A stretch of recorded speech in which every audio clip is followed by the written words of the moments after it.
There's to blow guys this car pushing if we below can. us. Tunnel this car. This is the most important car in our life. Where are they? They're spinning out on my beam. Kill them. Rock my heart. They're just running around like bots. They're scared. Let them get killed. They're in the open, basically. There's on yellow. We gave up the west. C8. What? You should be holding that at all times. People force out on orange. They're forced out. Walkart 2 up. Everybody just got this side right now. I'm tunneling These Walkart. are kills. You need to watch out for the C guy at the same time. So. Yeah, People on orange are forced into the open with nothing Guys left. running in the open on yellow. Walkart. Yeah. We're gonna need to run down here. Eventually, yeah. These guys are forced in the open south. They're running, literally, in the open. Driving. Yeah. One guy driving. They're driving. One up. That's not it. Healing. Those are free kills. We need to see if we get any of the points. Yeah. Wild car one up. We can't T8 still. Get in there. Flush the shit. See? An ATC on our right. ATT white. 3 more points. 3 more points. Zone, by the way. Yep. We just play up top and we're in. ATC not one of those. That's important. That could be Wizard. Wizard's still alive. I think Wizard might be the T8 guy. Maybe. I'm running down like this. I think it's a good run. Okay, wait, we gotta go together maybe. I just gotta go. I don't have time to wait. The knocks. Okay. Top 4 Wizard, top 4 Wizard. At least two. Not T8, not T8. Oh, shit. Bottom floor. 2 on bottom floor. Wizard. Lit. Did you say 2? 2. Nade it if you got it. Watch it for me. Watch it for me. One top floor. I'm holding your top floor. Top floor peeking. Can't cover that. He shut the door. I'm trying to cover it, but... Top floor. He opened the door. Guys, one bottom floor. They're dating me. I gotta deal advantages. Okay. We gotta make a plan this was the most important thing. I got knocked from far. They're split. Can't save. No. He's Getting on pressure blue. from this team. Pressure from the right team. Blue. That's ATC. They're far up. T8, just knock them. On blue. Okay. Your last one. Walkart Nick on could be the block rocking again. Or Walkart could be rocking to you. Volley bottom floor.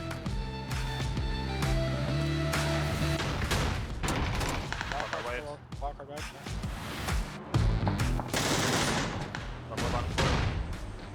Yeah, flash. What? Another one.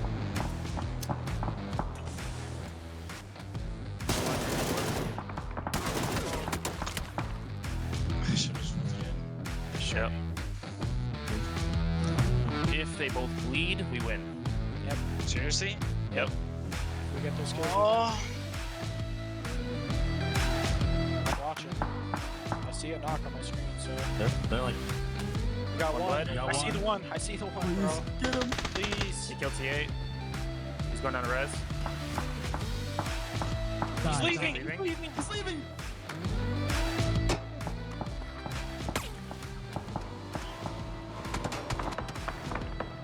We might win. Do we actually win? Do we actually win? I think so. Comms. There's no... Relax. I don't Are know you for sure? sure. Are you sure? Civ, you flush ATC guy, right? 100%. He did, I have 100%. We win. I have 2. Pretty sure we There's went no outside. way. Let's sure we went outside. Oh my, finally.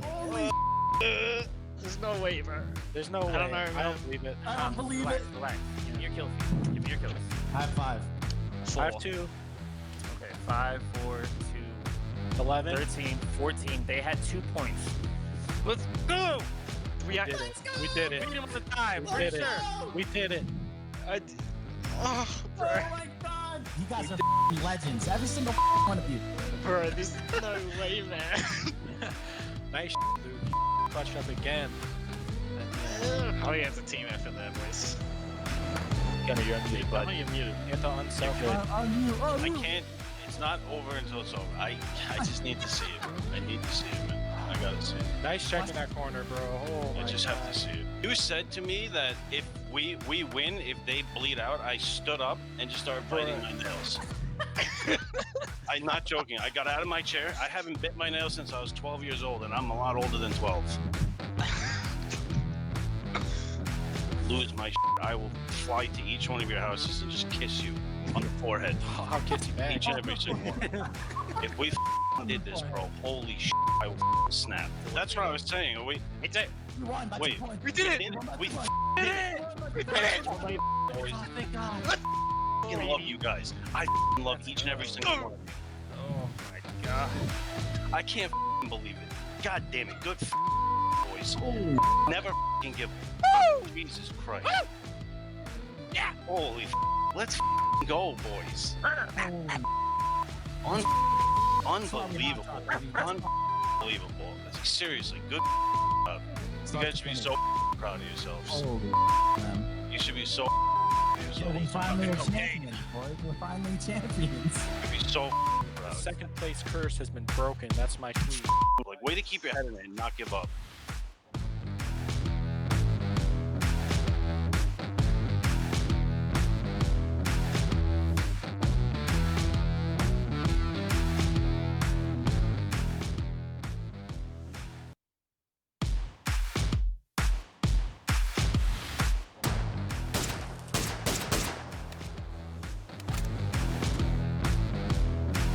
In the middle of the field, running open. On this hay bale. Got smokes. Yeah. Behind the hay bale.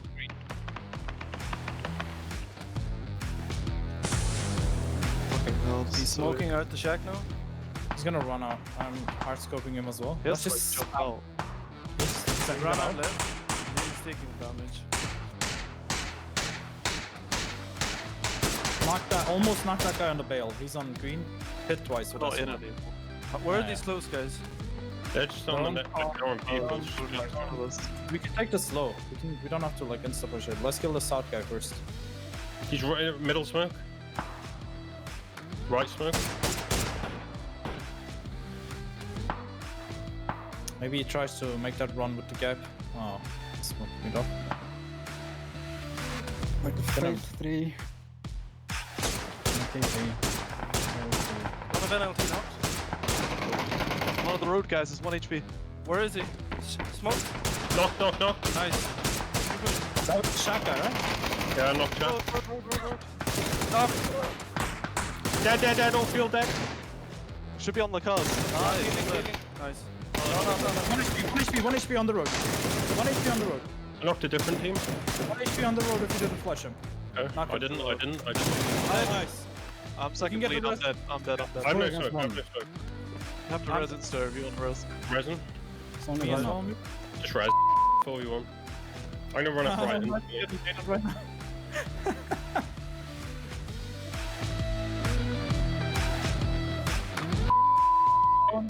Go under the road insta. Yeah. Nice. Fuck Come you, left. buddy. Someone can do it as well. Yeah, I'm coming with you. I'll Flash do in it. this smoke. I'm looking for you two. None. A road by me. Coming, pushing him straight. I'm flashing him. He's behind the car probably. The car. He is. I'll flash. Nice. Bad. Oh, you guys are sick. 2. One bomb. Have 2 9. bomb. You had 9? Yeah. 3. You're f***ing cheating, bro. Go, boys. Let's go, lad. Let's go. Finally won something. Let's go. Congrats. We're just cracked and nuts. Better. So Can you much finally win something? 3 max? No? V1 Remac. Yeah. That was like a small That was thing. small though. Yeah. This team hunts for the big thing, bro. Let's go. Arrow. Yo. Time. 2 and 2. Oh. Okay. Oh, I'm so happy. I'm going then. Congrats, guys. I'll be right back.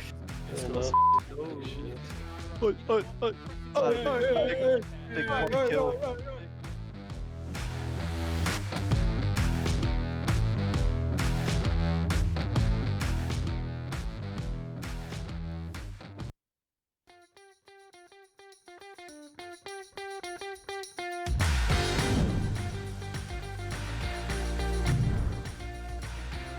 Yeah, you did. That was actually so Oh, no! close there. Old Pat Pat Caps with the tier 3 helmet. from freaking Narnia. No! Oh my god, he actually gets him. By the way, these guys need to get going. You mean on full counter? Wow. ได้ครับผมเป็น5กิโลได้ไปแล้วเข้ามาที่เพชรเด็ดต่อเลยปิดไม่ได้แบบนี้มีแผลแน่นอนเปิดประตูมายังไงครับผมเพชรเด็ดคนเดียวกระสุนไม่ได้รีโหลดเหลือ6นัดเช้าเปิดประตูเย็นปิดประตูโบสถ์แล้วแจ็คลิงได้จากกุลามาด้านนอกเข้าไม่ได้ด้านในก็ไม่ให้เข้าเหมือนกันเพชรเด็ดกันไปก่อนได้จากกุลาได้ไปก่อน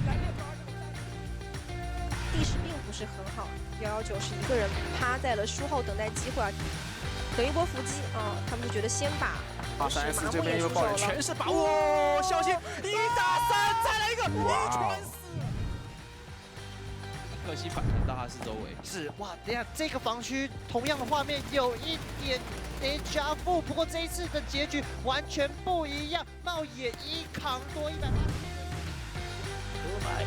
Yeah, I mean, well, they still have a chance, but there's a lot of teams around that can actually slam. But the Molotov teams around that can actually.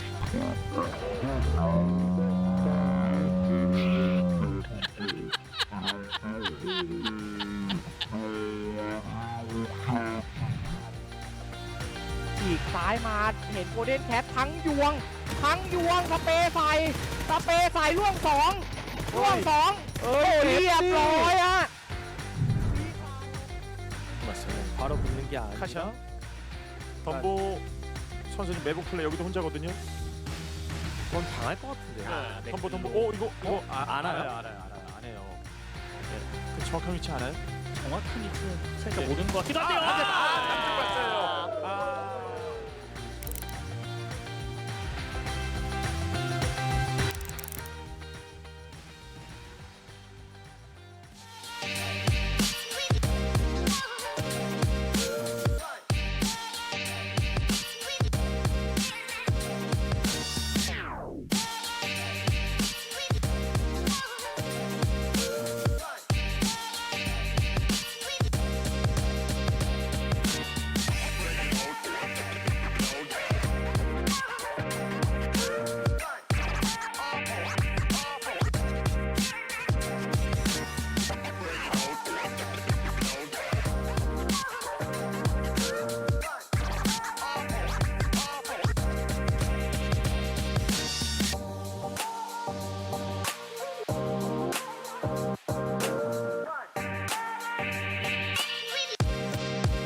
The hype is real. The last 2 days, the final week of PCS2 Asia is coming at you. It is extremely tight in the Asia region, the most tight of all of the regions coming into their last week of PCS2.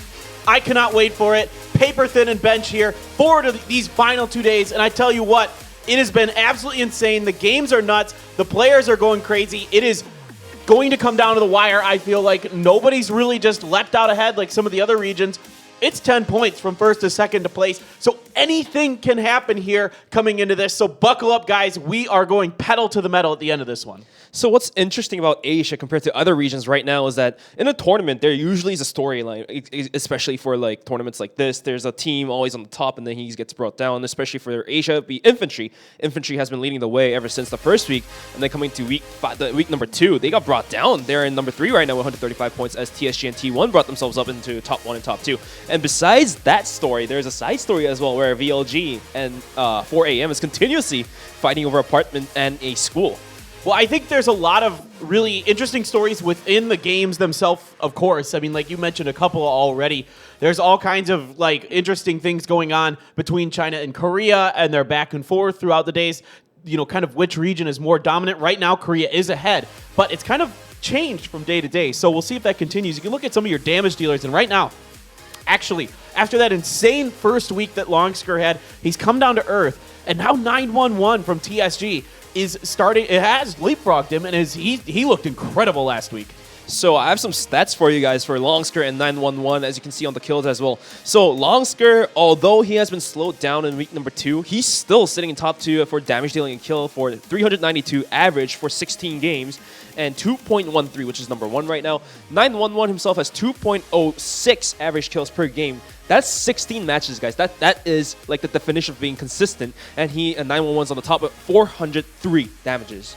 He's insane right now. All of TSG playing very well, and not just on Miramar. Miramar has been their best map so far for this year, I'd say.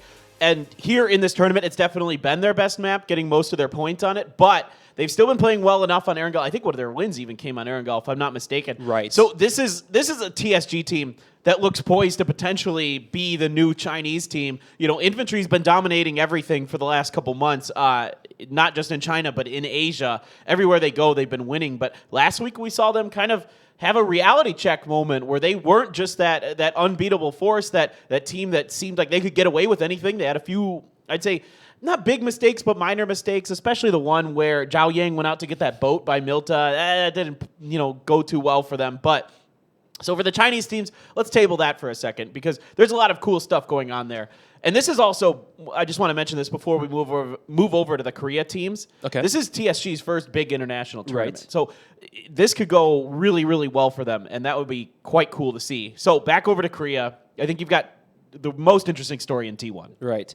So for in the cases of Korean teams, a Hanguk team, so T1 right now is being so consistent. So they've been in the top 5 for 81% of the total matches. So out of the 16 games, maybe like 13, I believe, except one game, they've been all in the top 5.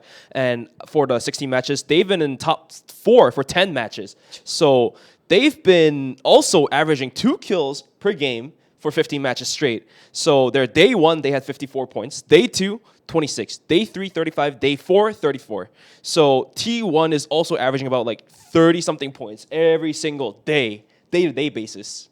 And we've seen in PUBG history that if you're averaging somewhere around 9 to 10 points per game, then you're giving yourself the really good chance to be that top team. And that's exactly what T1 is doing right now every day. Not just like they're not having like one huge day, one monster day that's kind of set them apart. They're very, very consistent right now. And a big part of that has got to be, of course, bringing Star-Lord in. And now his job being the in-game leader for T1 seems to have really righted the ship. And him getting Helen and Rex, who are 2 players who are very good, but they were never a household name in Korean PUBG. They weren't when you said, all right, name me your 5 best players in Korea, they weren't 2 names that even frankly came close. Like, they aren't even coming to your mind. And that's no disrespect to them. That's not saying they're bad players at all. Because we've seen here that when they are under good tutelage, good leadership, they are extremely talented players. Rex showed us with that incredible 1v4 at the end of the game on Miramar. And Helen has been ultra consistent, especially with his long-range shooting. But we got some overview for the final schedule of PCS2, the total regions here. So we're going to continue with the final week of Asia today and tomorrow, same time, same place. And then starting at 10th is going to be North America, and then rest of the regions are still going to be the same except Asia. It's just that we were pulled a little bit earlier. Yeah, we get to go first. You guys get to watch us for the next 2 days. We wrap this thing up tomorrow. We have 8 games left and 4 of each map. And there's the prize pool that these players are competing for. $200,000 USD plus 12.5% of in-game sales. And additionally, 12.5% of the sales will be distributed equally amongst all the participants. So just getting here is a big deal because you're giving yourself some kind of money no matter what. Of course, you want to perform well. So I want to touch on a few things before we get into the first game. Okay. First, T1, I think the storyline sets itself. Star-Lord's resurgence, his resurrection. He was benched on VSG. First, he was benched as the in-game leader. Then he was benched just as a player completely. And now he's showing that he belongs. Not only as a in-game leader, but as a top player in Korea. So that means he's a top player in the world. A few of these other teams, Entis continues to be so good. Can they break through? Can they finally have that moment where they win a major tournament? So for VSG, dropping Star-Lord from the roster, they're probably kicking their chairs right now that he's doing so well in T1.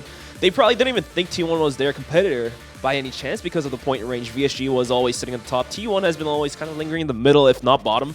So being who he is, Star-Lord right now, bringing T1 up to the top, VSG is definitely kicking the chair and kicking their self in the back for that one. But rest of the Korean teams are also on the rise, not just T1. So not yesterday, but the very last day, day number 4, we've had Entis, Afrika, and Seoheon Prince take the win. So this kind of shows that the rest of the Koreans are also very capable of making things happen as well, especially for like teams like Afrika or Seoheon Prince, who has consistently been on the bottom, so to speak. Afrika, they've had some moments where they kind of had some kills here and there, but not really making a win. But like Afrika some way somehow clutched the win out for match number 3. I don't think you can necessarily count Afrika out for making some kind of run. Afrika, full of talent, full of players who have played on these major stages before. Hansia, of course, used to go by NN, so a lot of you guys are going to recognize him as the perennial frag leader for Afrika. Shadow has been around for forever, an incredible backline player, a great anchor for that team. But this is a team we're really focused on, of course. Coming into this, the heads and above everyone else favorite was Infantry, and 9 points total on day number 4. It was an absolute disaster. And this is some replay from Infantry. Although Longsker was able to salvage some points, as you can see, he was, like, I would say the points they've made, the 9 points here, is solely done by Longsker. Nobody else. Zhao Yang got caught off early. 9 died out of nowhere. Bo Liang obviously couldn't fight against some of the other teams, and he was basically out-dueled in terms of game sense and mechanics. So Longsker was the only one who seems to be still in the game. Although he himself is also brought down to earth for a little bit, he's still there. He's still breathing and alive. Let's see if Infantry is going to be able to make themselves back up the leaderboard. Yeah, and I think there's a lot of pressure on Zhao Yang's shoulders as the play caller for Infantry to make sure that Infantry is in the right spots to allow themselves to pop off like we know they're capable of doing. When these guys get into a 4-man late game situation, they're near unstoppable. They are just so crazy good. We've seen them bested here and there, but it's usually in situations that they have the disadvantage. When they have the advantage, forget it. They just stomp all over you. They're incredible. But T1 has been largely more consistent. Here is our what we'll call the official ranking on our landmark core, which I have dubbed the eternal struggle. Oh. Yeah, that indeed is an eternal struggle. On the side note, we also call it the on another episode of Dragon Ball Z.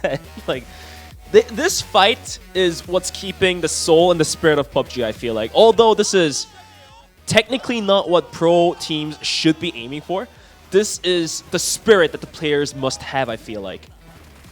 Well, it's very. I don't know if I should be encouraging it, but it's worth it. It is fun to watch. I will say that, and from a viewer perspective, and from a caster perspective, it's nice because we have something going on in the beginning of the games. Other than just kind of like setting the stage, we can actually follow a fight early on. That makes things fun for sure. But I think for VLG, they got to look at this and say, guys, when we don't fight early on, we do relatively well. They put up some big numbers. In fact, getting a win on Erangel one time when 4AM either couldn't or wouldn't hot drop them. And so this is a team that I think needs to reevaluate a little bit. Maybe go for another spot. Maybe go for Razak. It's not that far away from the apartments in the school. Right. I think there's the opportunity here that you could bounce somebody like E36 out of Razak, take that spot, and you're still close enough to your normal rotation paths that things aren't that different. Yeah, they're different, but not significant. Or 4 a.m. I mean, they're always at these tournaments. Both these teams,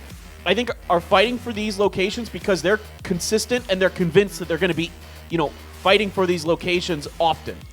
So what I feel like is that these two teams, obviously, in a model slot, is probably better off backing out. One of the teams just backing out, and both teams kind of benefit from it. But right now, already 16 games has been devoted in hot dropping, which means there's too much of cost already sunk into it. And backing out from it now, like, you guys both already lost enough points, enough possible points. Opportunity cost has been already spent. So right now, it just so seems to be that these two teams will just continue to hot drop each other, if not maybe for him backing out. But this will be game number 1 for day number 5. And we have one more day to go. This is going to be match number 17. And the plane is going to be up in the air. Yeah, it's time, guys. 2 Miramars, then 2 Erangels for the final 2 days of PCS2 Asia. We are ready to go. Plane is up in the air. Little bit of a northwestern heavy, so we haven't seen a plane path quite like this so far on Miramar in PCS2. So some of the teams that have been getting, we've seen a lot of eastern heavy plane paths. So some of these teams are probably a little bit heavy if they're more over on the western path. One I can think of off of my head that we didn't get to talk about yet that I would like to mention is Solhae Prince. I think Solhae Prince has struggled mightily on Miramar. You can see they're 11th, but they're doing very well overall. And I think if they get some decent circles on Miramar, they can really take advantage of it. And they're also slowly creeping up the leaderboard as well. So let's see if they're able to continue with the tendency. But for VLG, although they're getting contested by 4 a.m. on the apartments in the school, right now, Sun Sister has decided to back out from Power Grid. So at least for Miramar, Ghibli has a easy going for it, for sure. Unless somebody else like 4 a.m. decides to mess with them in Miramar as well, which probably is not going to happen right now. T1 and Afrika in a little bit of fever drop, I feel like. Looks like they were looking for some vehicles, not on the road, so that's probably why Adder and Hansia is going for these empty compounds if possible. There's is that a broken car or is it an actual car? No, that's a buggy. That's a buggy. That's a legit one there for Adder. Him and Hansia had eyes on the same one, but Hansia had to back off. Adder had the better drop on it. So that's going to force him over to the larger church. That one looks more like a monastery, in my opinion. It's a bit monastery, bigger. nice. It's a bit bigger than a normal church. I know. I like that. And over there, it's fine. No big deal for Afrika. They're all still close enough to each other that it's not the end of the world. And again, T1 kind of has control over the La Bendita area now, where Entis has been bounced over to Chumacero, which has caused them problems because infantry, that's their backup spot when they don't get Impala. But there was only one time where we saw that be an issue when the church was contested between infantry and Entis, and once again, did not go Entis' way, and then infantry went on to drop a 24-bomb win on the lobby. Entis pretty much spoon-fed the 4 kills to make those stats happen. I feel like you don't mess with infantry in those churches, especially there when they're quite religious with their spot as well. You see what I did there? That was nice. I like that. But the circle is going to be right on top of Picado, right dead center of the map. So for SMG, they're a little bit lucky that Genji is missing out, because that could have been another hot drop on top of Picado. If not, yes, because Genji gave up South George for Tiamba, but when it comes to Miramar, I would say like 9 out of 10 times they will not back out from Picado. They will fight for it. Yeah, Picado, they do not give up. They absolutely 100% do not give up Picado. They dust up teams very well in Picado. We saw it against Kaishin Gaming earlier this year in the PUBG Miracle Weekend, where they did very, very well holding down Picado. And I think, yeah, SMG definitely breathed a sigh of relief when, in that final game, Afrika were the ones who came out ahead with that tie, with that 3-way tie. 182 points. Yeah, it was crazy, man. Here in Korea, it was just one of the most nuts finishes to a qualifier I can think of. You could look at some of these kill percentages for these teams. TSG 911 is definitely on top, 38% for his team. Starlord is great. He's been the top kill leader for them, on top of being their in-game leader. But the rest of the team is not too far behind. I mean, all of T1 playing very, very well together. He gets points when Entis gets into late games. He is so difficult to deal with. He is just I mean, again, I'll take him over just about anybody in the world in a phase 8 to 9 finish. Any close quarter combat clutches, I will give it to Under. But when it comes to these kills proportion and damage proportion, obviously 911 and Longsker having above 35, having above 40, especially for Longsker 43, like, it's good individually. But when it comes to a team effort, it just feels to be that the rest of the team members, it could be also shown as that the rest of the team members are not being able to put up the same amount of result. Obviously, the support player is going to be on the bottom, but the rest of the 3 players should have something very close. And what the stats, the proportion that T1 has, kind of shows that it's being quite proportionate. So as a team effort, T1 seems to be getting the A+. Infantry and TSG obviously an A, but not an A+, I would say. I agree. I think a big part of the reason also that Longsker, not only is he probably the most mechanically gifted player in this lobby, but also for Longsker, he snakes out stuff so well. He has this unbelievable ability to just snake things out. Now, we have Buyohu coming up over with a bolt. Deva sitting there with a barrel. If Buyohu pushes up too far, he's donezo. There is no way he's going to win this. Deva's too good to let that happen. He hasn't poked his head up just enough yet. The rest of Gex Ace is moving to the west of this position right now. Now, Deva's got to be a little bit careful because if he gets seen by Gex Ace, they could kind of pick him off over the side of that hill, and he might be in trouble. But now he's going to use this opportunity to come over. The spray is decent. The other gun was out. Was that the bolt that hit there for Buyohu? Buyohu gets him down to nothing. Buyohu's going to win the battle against Deva. Not the start that VLG wanted. Deva completely whiffed that spray. I thought he almost had it, but it looks like the bolt from Buyohu actually landed onto Deva to take, I would say, like 80% of his HP, and then the rest of the spray down from Deva just wouldn't connect because Buyohu prone down as soon as possible. Please, observers, tell me we have a replay of that. I want to see it. I want to see it from Buyohu's perspective. Oh my God, I don't know what happened there, but it had to be cool, and we want to see it. So Tianba is over towards Entis's territory as Entis fanned out around the western edges of Chumacera. Kind of an interesting split here. This is away from the circle for Entis, so to me, this has to be some kind of gatekeeper trap, but it's working out right now. M200 down, easy finish for Indigo and Under. There's a 2-2 split across the mountains outside of Chumacera, and this is a really, really interesting idea by Entis. I haven't seen them set up a trap like this in quite some time. 2 strong teams, 2 definitely strong close quarter combat teams like Tiamba and VLG losing their players early on. This is only 6 minutes into the game, guys, and M200 as well just being picked off like flies. Well, those clean headshots coming from Entis, and that'll be a point towards them. And this will definitely shake up Tiamba a little bit. They are sitting in top 5. They're only 26 points away from taking number 1 away from T1. But starting the game early on like this, and especially giving infantry kit like this with MK14. Now come on, that's just 14. Unfair. This is unfair. Just give him the best gun, the best equipment. That is nasty. A 9 has been really good at times. He has been just as strong. With the scopes. Yeah, exactly. He's been just as strong as Longsker from time to time. I mean, over the course of time, Longsker has been better. But there have been moments where 9 looks like he is, obviously he belongs on this team that has been incredibly strong here in Asia throughout 2020. Now, this is going to be an interesting one for Entis. I like the idea a bit in that they pick up a point and they have a good trap that nobody's probably expecting. And they need points, right? They're in 4th place. They want all the points they can get, try to shoot themselves up. Hold that thought. There is a fight between SMG and Afrika going on here, Bench. All right, Landren popping on nade. He does have an AK, gonna reload that. Hansia is gonna be up on the front as well. He's gonna have to heal up as he was taken down to half HP. Landren taking a bunch of damage in the meantime, has to back off a little bit as well. Where is the rest of SMG? There is 2 here. The rest could easily provide some backup. Landren basically dodging that easily. Let's see if there's more in the pocket for Afrika. They probably should just push this one out because the rest of SMG should be on the rotation to help these 2 guys out from the situation. Well, Afrika's got to be careful because you can start getting on the back ends of the Picado crater, the one just to the right, and then people can start see you. So, yeah, I like what they're doing. They need to make sure that the other sight lines are cut off. They're getting ahead of SMG. Really, really smart play to get on the other side of this. But good positioning here by Baole. 1 down. Going for another. Going to get 2.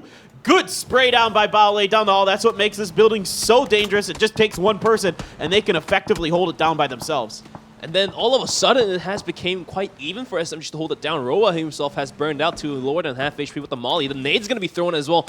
Looks like that will do just a bit more damage as well. 40, good chuck onto the HP note there. EJ, he's going to be rezzed anytime soon. He's down super low. He might even burn out. Rest of SMG has pulled up, and now Afrika in a world of trouble. This is dangerous for them right now. Yeah, I like the... Oh, no, that grenade, too good. Gonna finish off EJ, so now you're gonna have to go up the stairs and go for that second res. More grenades being thrown in by SMG. They do not want Afrika anywhere near their territory. The Chinese teams are... They do not give up. They're coming up the stairs. Nobody's ready for it. Nobody heard the sound. Roa and Hansia gonna go down as they were not ready for that. I imagine the smoke making it a bit too difficult for them to hear what was coming up those stairs, as there was a late reaction for sure. So Shadow... Lone man alive for Afrika, although that should surprise no one if you've ever watched Afrika Freaks play. Well, Afrika, their dreams has been destroyed, although they were able to take the win not last night, but I'm keep saying last night. I don't know what happened. Because I've been playing some PUBG last night as well. It feels like last night. Last week, because everything is so heated up. It's just the memory lingers in your body, pretty much. Oh, yeah. But yeah, Afrika, although they did take the win, looks like this one is not their game. And as the circle also shifted on top of Los Leones, it's going to be a heavy Eastern shift, heavy Eastern Southern shift as well. So this might cue some hints at the teams to start moving into the center of the circle, as well as the compounds outside of Los Leones. Those are hard to attack. So if you're in there first, you pretty much have your ground at it. Yeah, it is a really nice position for infantry in this. I really like where they're at. That's a really maneuverable spot. They can change positions easily, and the circle will tend to stay on them, because most likely the circle is going to shift either north or west. It's not going to go super far into Los Leones, most likely. It can happen, of course, but it doesn't seem like that's super possible. T1 has a good little spot for themselves. They don't have to move too far outside of their drop location for this tournament, which is Los Leones. And I saw something interesting.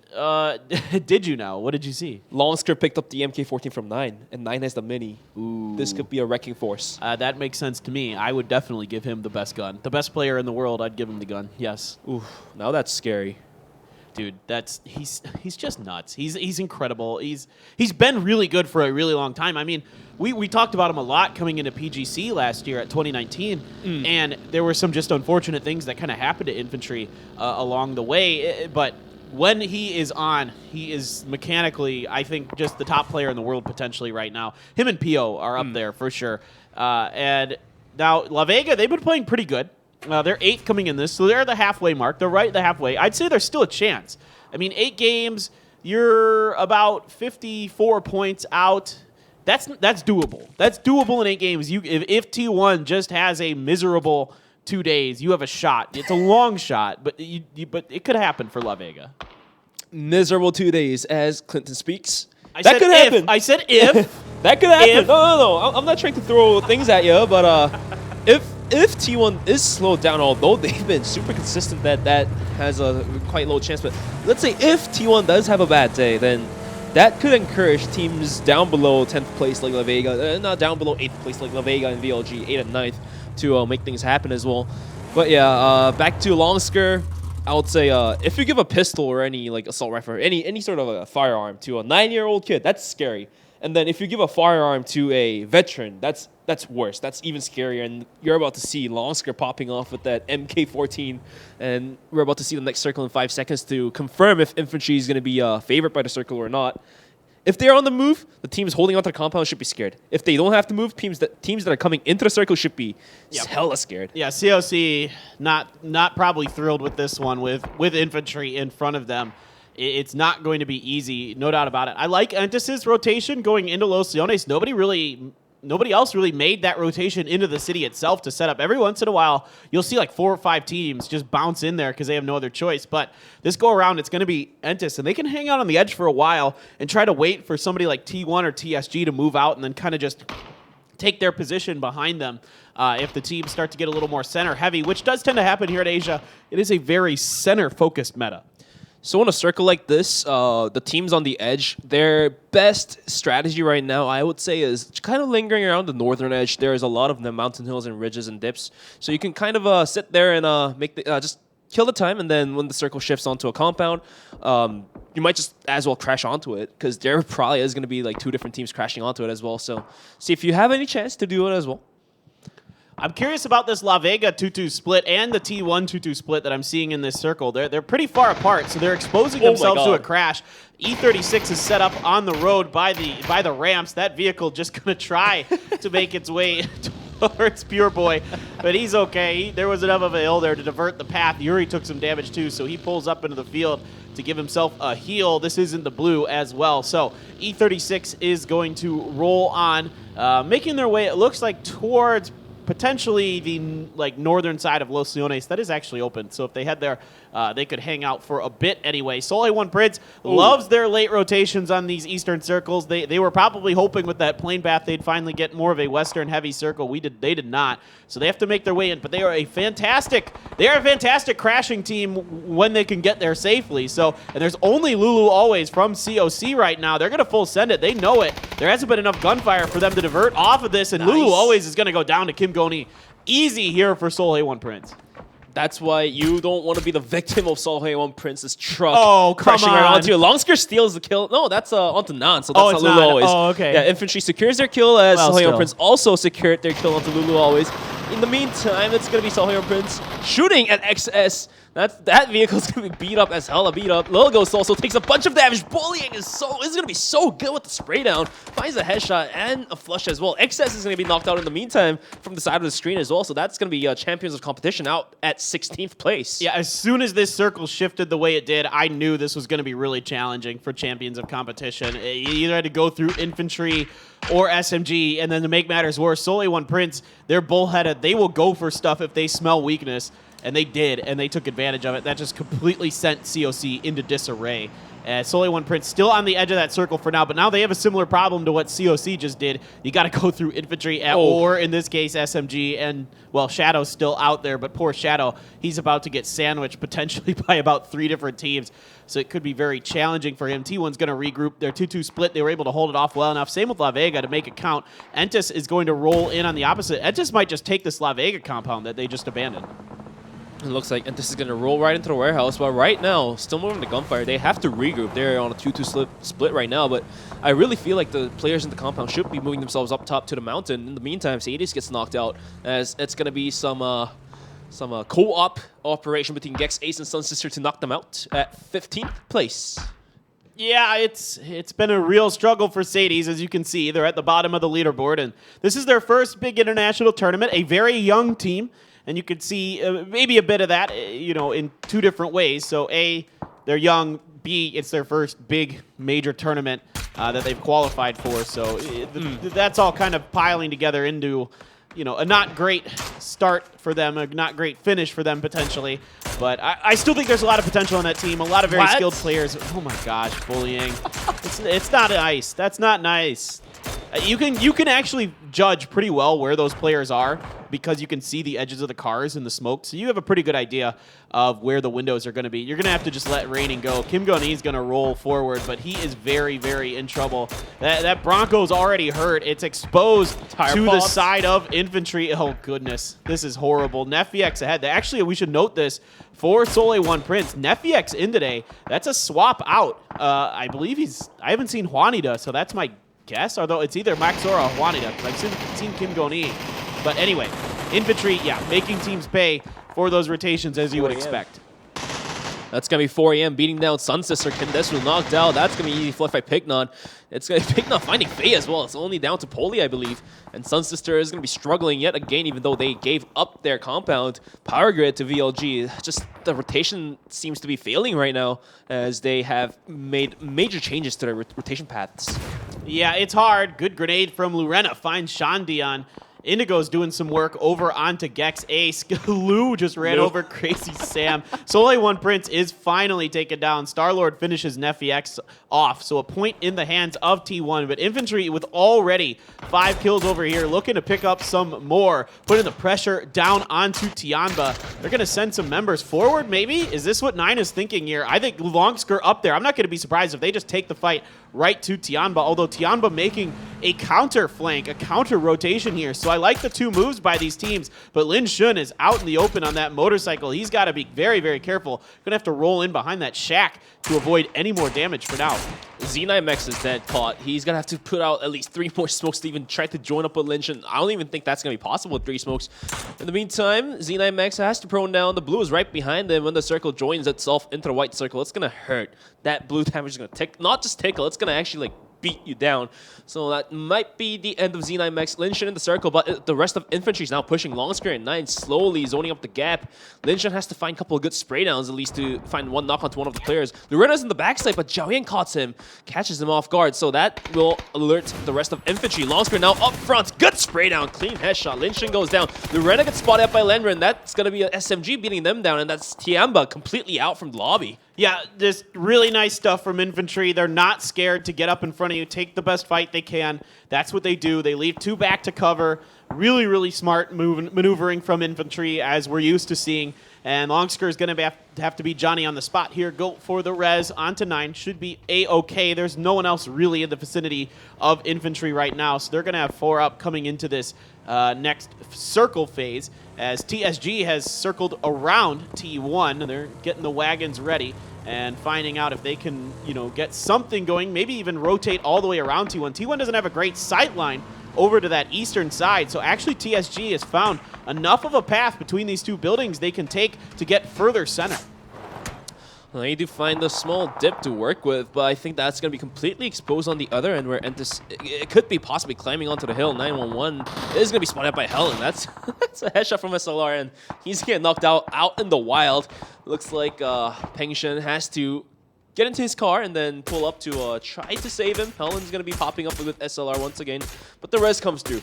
Luckily for TSG, Entis hasn't climbed up atop the hill, so they're going to have this one for free, but for how much longer is my question.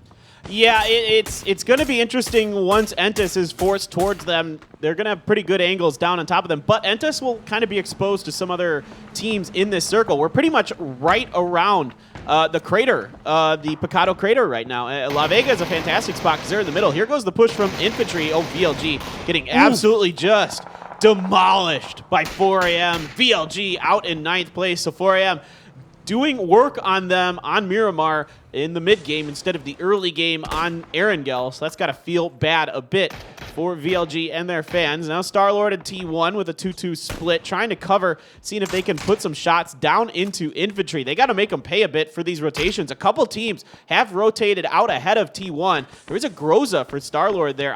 He doesn't use that gun very often, but you know, we've been seeing a lot of players get better and better with it, and it is a naughty gun. It does so much damage. The blue moving, T1's gonna start moving, but they do have the tip of the hill, and Rex is continuously pouring bullets into infantry. I don't know how many smokes infantry has, but it's going to be a little rough.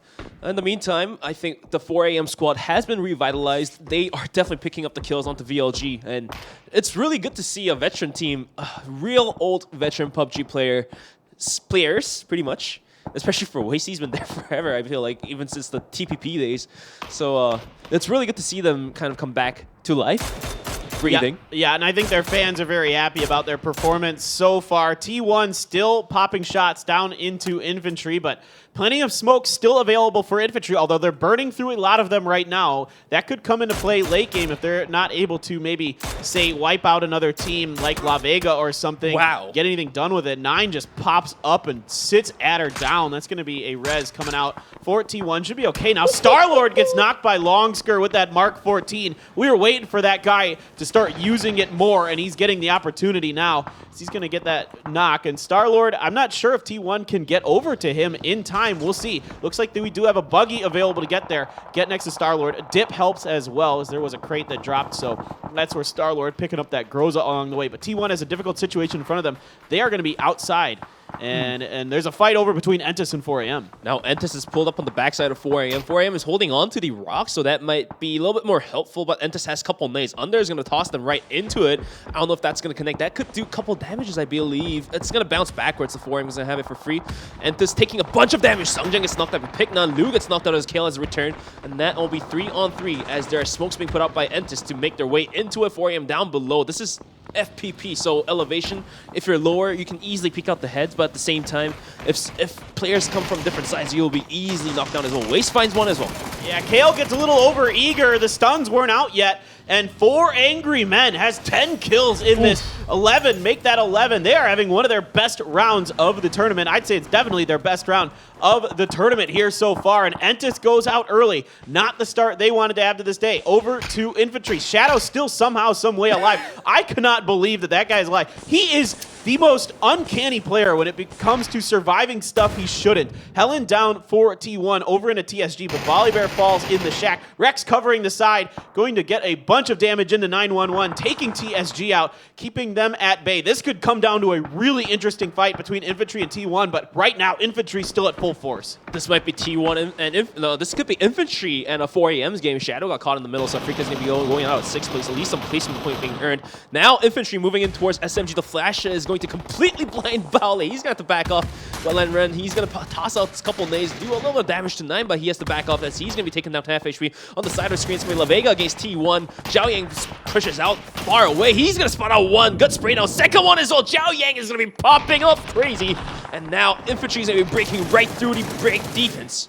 Wow, what a push here by Zhao Yang. He is fearless right now. Now, 9 does get knocked in the background. That is his second knock, so he is bleeding out rather quick for Infantry. They might suffer some casualties, but racking up a ton of kills. Over to 4 AM now. They're getting involved. They want to third-party this. Wow. They want to sit Infantry down. 2 big knocks coming out for 4 AM. Boliang, Zhao Yang down. I think it is just 1 or 2 members standing here for Infantry right now. Infantry, 9 bleeds out. It's up to Longsker, but if you want anybody alive in this situation, it is him. He is going for the reses, though. Smokes are here. 4 AM being slowed up just a bit in this push because Small CC still hanging out in this smoke. Do they have any clue? A good grenade finishes Infantry off. They are out in 5th place. A huge round for 4 AM to start the day. Pignon's probably sitting at like 10 kills. Small CC is now in trouble as 4 AM is going to be lingering around by the lock in the smoke. He's holding on to, and this could be another kill being added to 4 AM. La Vega's still 4 up, so it comes down to these 2 teams. Forever is going to be on top of the rock to make things worse. He's like the cherry on top of the cake to overlook everything, and Small is going to get caught out. That's going to be Forever taking the kill, and now will be still moving on the gunfire out at 4th place. It has came down to T1 single player, 4 AM 4 players, La Vega 4 players. But right now, most of the majority of the circle right now is being controlled by La Vega, and 4 AM has to break through this one. Starlord is still up on the side, so he could also poke some damages into 4 AM as well. Well, this is old school 4 AM. They come along the edges, they third-party fights, they find good angles to take. They're able to recover from knocks quickly. They get to each other, and look at Pignon. 9 kills already, looking for number 10. He wants that double digits in the bag, and he might have an opportunity to get it. Now, they are on the edge of the circle right now up on that hill. They're okay. It depends on where this next circle goes. Starlord chilling over by himself as the solo for T1, but T1 doing what they do best, getting placement points, surviving to the late game. Waste getting wrecked off of that motorcycle by Dowan. Now La Vega, 4 strong, coming up and over. Pignon down. Doesn't look like he's going to be able to put up that 10-banger for himself. Shots ringing out from Zenith. 4 AM on the ground. It is just Starlord as the solo versus La Vega. Starlord, he's going to have to do a 1v4 against one of the strong Korean teams. It's La Vega. They've shown that they're capable of doing things. He's going to be prone down, but La Vega's on the hunt. Sparrow out in the front with Cali, and he does have a Groza. Groza can easily grind 2 people down, but Starlord, he has to land those spray downs quite accurately. Finds one, gets spotted out. Cali finds the kill, and that's going to be La Vega taking match number 1. You know, we said it at the beginning, La Vega, they have a shot. They have a real shot to do something here, to really come through and potentially make a run at first place. Unfortunately for them, probably one of the teams they didn't want to see in that position was T1. The T1, you know, still number 1 after this game, but La Vega is catching up. Another big performance from them, another win.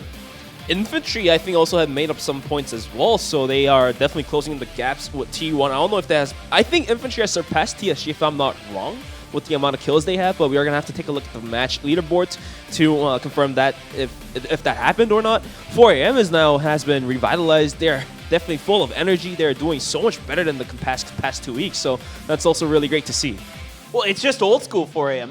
This is what we would expect from them, pushing as a team, you know, clearing out their edges well, good defense, good offense, just everything you would expect from them. That's what consistently gets them to these big stages, and it's really good to see them reemerge with a strong performance. Infantry had quite a lot of kills in that, so I think you're absolutely right. I think they're going to be ahead of TSG after that round. La Vega should shoot themselves up a couple places with that win. There weren't a bucket load of kills. Most of the kills in that lobby funneling into Infantry and 4AM. But for La Vega, you know, you just got to pop off for a couple days. You got to have a couple big days, and you are going to be in the conversation.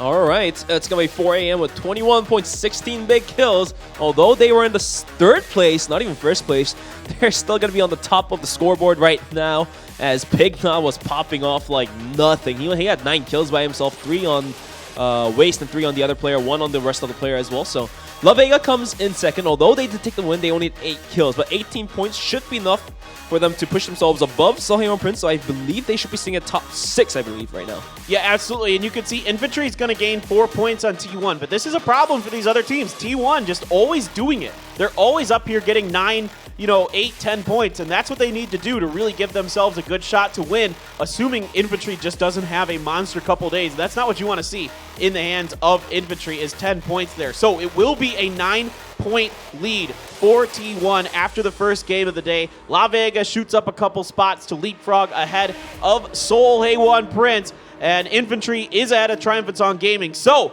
stay tuned, guys. Look at how close that leaderboard is. You don't want to miss this. We'll be back soon after a short break.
Yeah, he did. That was actually so close there. Old Pat. Pat Caps with the tier 3 helmet.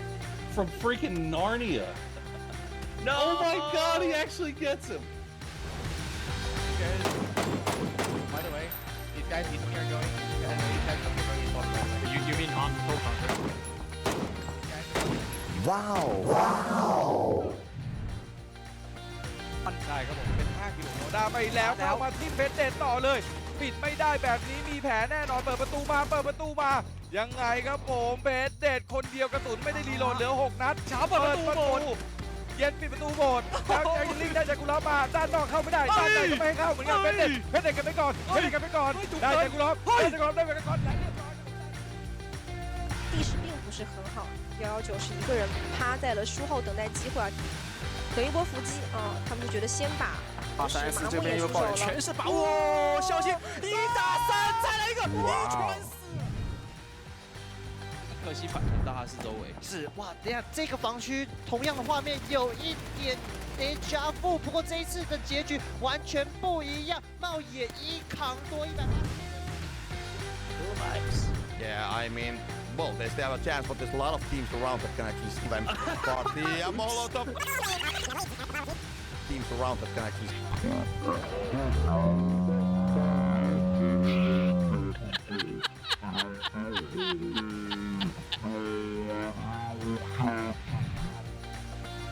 ฉีกซ้ายมาเห็นโกลเด้นแคททั้งยวงสเปรย์ใส่ล่วง2โอ้เรียบร้อยฮะ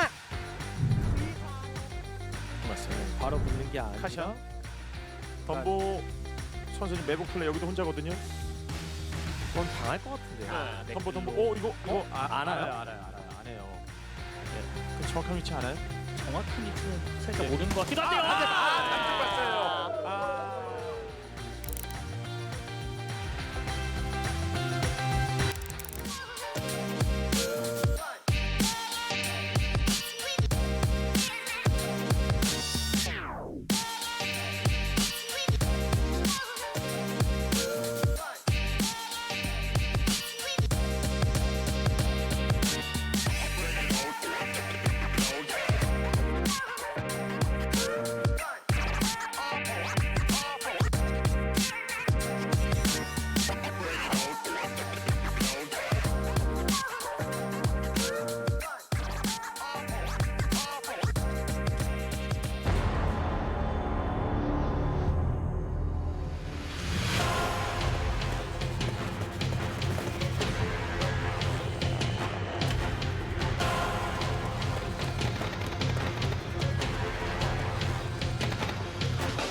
Welcome back, ladies and gentlemen, to the PUBG Continental Series 2 Asia event. We are on day number 5 of 6. 7 more games to go. 1 game done here today. La Vega takes the first one onto Miramar. We have 1 more Miramar for you, and then 2 Erangels, paper thin and bench, once again for these PCS Asia events, which have been absolutely incredible so far this year. And this one, I'd say PCS2 Asia bench, the most exciting so far. And now, because Infantry was able to kind of show themselves that they are capable of killing, they pushed into Tiamba, completely wiped them out. They pushed COC out of the lobby on the rotation, and then they almost knocked out 4AM by themselves, but 4AM was just a little bit better on the edge with the nades as well from Pigna, just completely destroying them left and right. So T1 definitely probably scared of Infantry making the kills happen. They've already pushed above TSG, I believe. Yes. Infantry is at a TSG. Yeah, they moved up into second place. So they're 9 points behind T1 right now. So T1 playing great. Don't change anything. You don't need to, but you got to be worried about this T1 team that at times they're not scared of anything. They'll fight anything.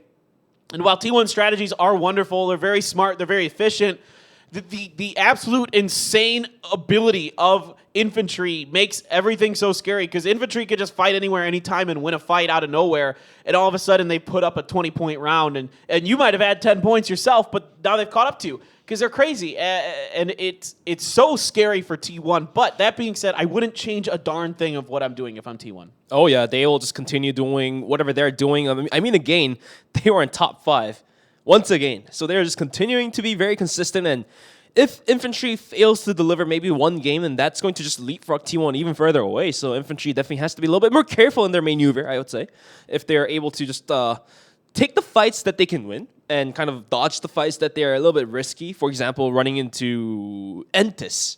Obviously, you can win the fight, possibly. You have higher chance, obviously, but you're going to end up losing at least a couple players like Zhao Yang or Nine. So try to avoid those fights and try to take the fights that you can completely win, farming like Afrika, COC, and teams like that. Yeah, I think that's a good point. I mean, and when you have those edge positions with a good compound with a lot of vision like infantry had, they will absolutely make you pay for it. If I could critique T1 a little bit in that last round, and I don't want to critique them too heavily because I think what they did was relatively safe and smart. They could have fanned out a little bit of their compound earlier and controlled the edges of their compound a bit better, I feel like, and kept like the teams like TSG and infantry from getting ahead of them, and that might have caused them a little bit less headaches. I don't think T1's winning that round, but I think maybe they could have given themselves a few more kill points and kept a few more kill points out of the hands of some of those Chinese teams. And for infantry again, I would say their team mechanics has been improved even better to a even scarier format, because if we kind of recap what happened when they pushed Tiamba was they didn't push until the position of Lorena was exposed. Z9 Max was obviously outside the circle. He hasn't been spotted out, so that's why infantry was kind of holding on to a push until Lorena's spot got spotted out. Lorena peeked out, but he had to back out as the bullets were flying from SMG's side. Obviously, he was taken down by SMG, but until Lorena was spotted out is my key thing. Once the position has been revealed, infantry completely sent it fully.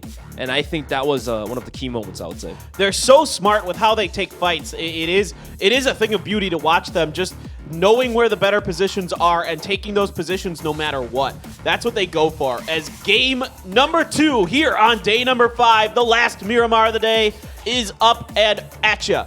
We are coming up by the Hacienda, leaving our plane up in the air, and you can see that path. If you're good at reading those plane paths, you know this one's cutting right over on top of Hacienda del Patron, and it is starting by El Azahar, going to the south of Pozo. So a northernly heavily plane path this time around, and again, teams like Solhe One Fritz, some of these others, really hoping that maybe they'll get a little bit of love and get a really western shift circle, like a northwestern shift circle. We've seen Solhe One Prince do well when this circles go west, especially in the southern part of the map. I think they do well, just kind of like Griffin does in Korea.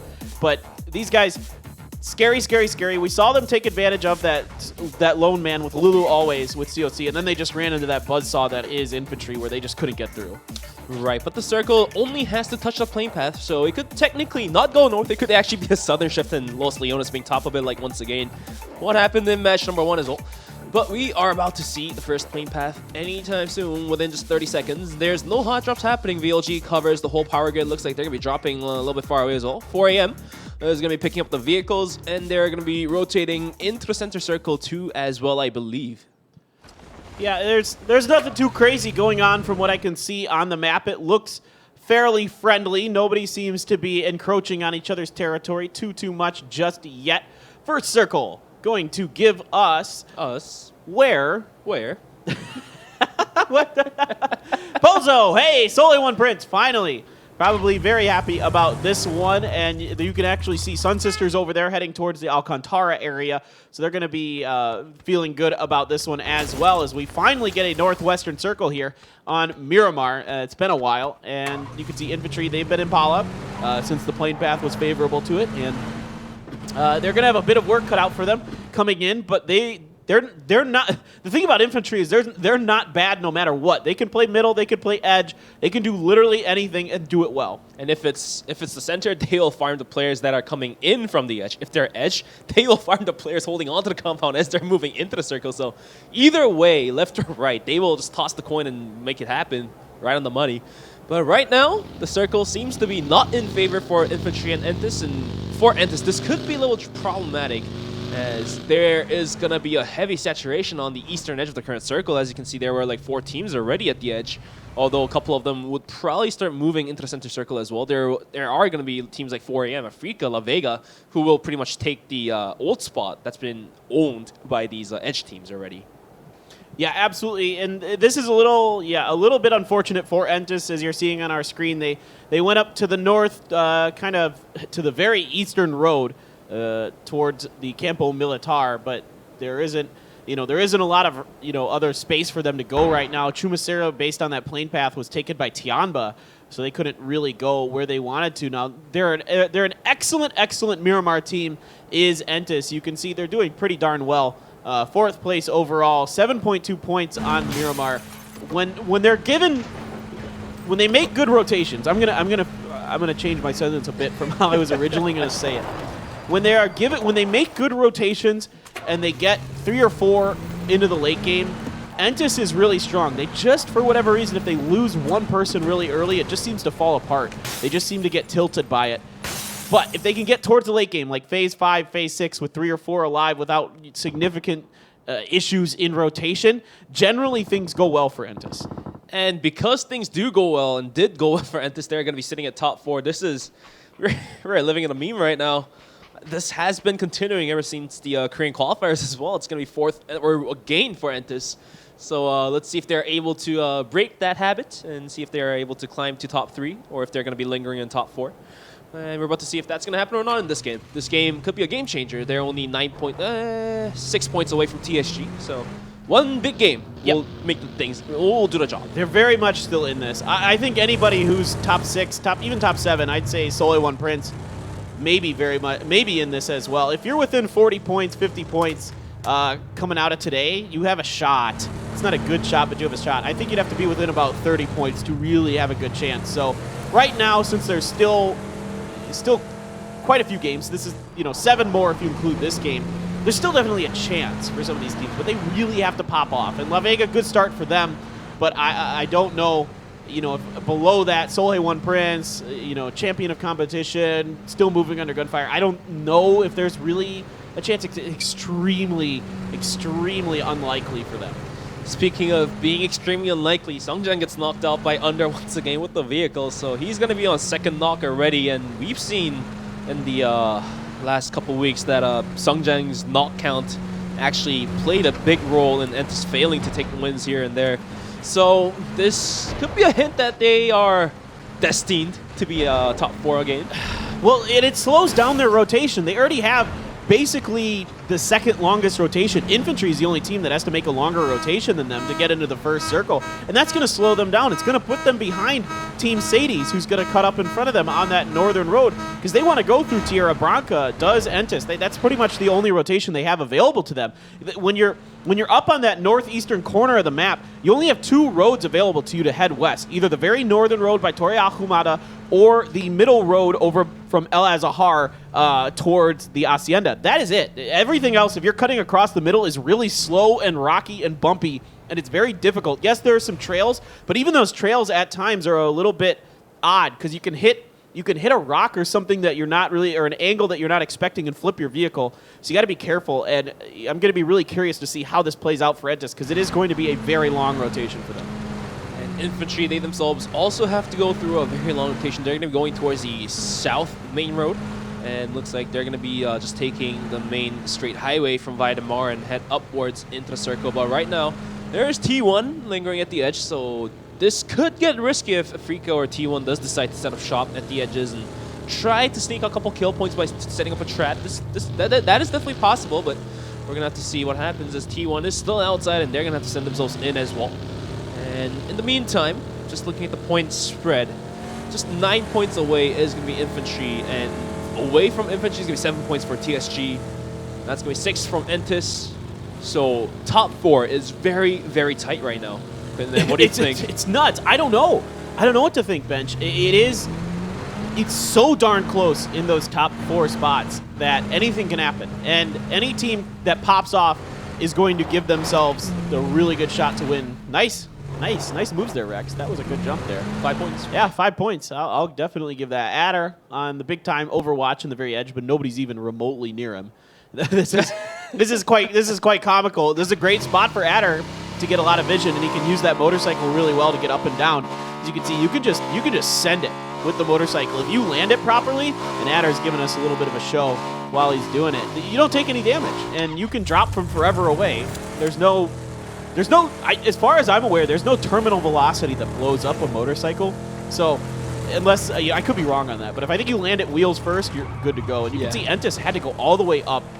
There's that poor run over. That is okay, that happens because the Broncos' brakes are absolute crap. They are the worst brakes in the game, I think, and that happens from time to time. You got to be really careful with that Bronco. Well, now that tells you why you should be checking your brake engine oils and engine oils here time to time. You know, check up your car because that could cause some issues in real life as well. This game is based out of real life, anyways. Do brakes have oil? I know literally nothing about brakes cars. Brakes are operated by oils as well. Seriously? It's hydraulic as well. Are you messing with me? No. I am dead serious. Okay, I believe you. I read this. I know nothing about cars. Like, I am the least car knowledgeable person other than how they work in PUBG. Outside of that, zero. I couldn't change my oil. I couldn't replace a fuse in my car if I had to. Like, if you put a gun to my head and you gave me the fuse and you said, here, replace it, I'd like stick it in the ignition and try to start the car and get away or something because I have no idea what I'm doing. Good moments for us as well. But the circle, we're about to see that in the next 5 seconds. Entis did decide to move into the circle. Sadis did not set up a trap, so these two teams are going to continue to move in. Oh, Jesus Christ. This is going to be a La Corellia circle. You see the little crate in the center, and this is a nasty one. Let's go. This is definitely a nasty one. I love these circles because there's a lot of unplayable terrain in this circle, so it can do a lot of really weird, hard, shifty stuff. It could end up in El Pozo because of how gross this is. I love these kind of circles. I know you love city finishes, so we could actually get that onto El Pozo. It could finish in the crater fields themselves, which is always fun. In my opinion, it's really interesting to watch teams work the edges of the craters. Personally, I think that's quite fascinating. Infantry taking a very long rotation behind T1. Now, if those two start to scuffle, that could get really interesting.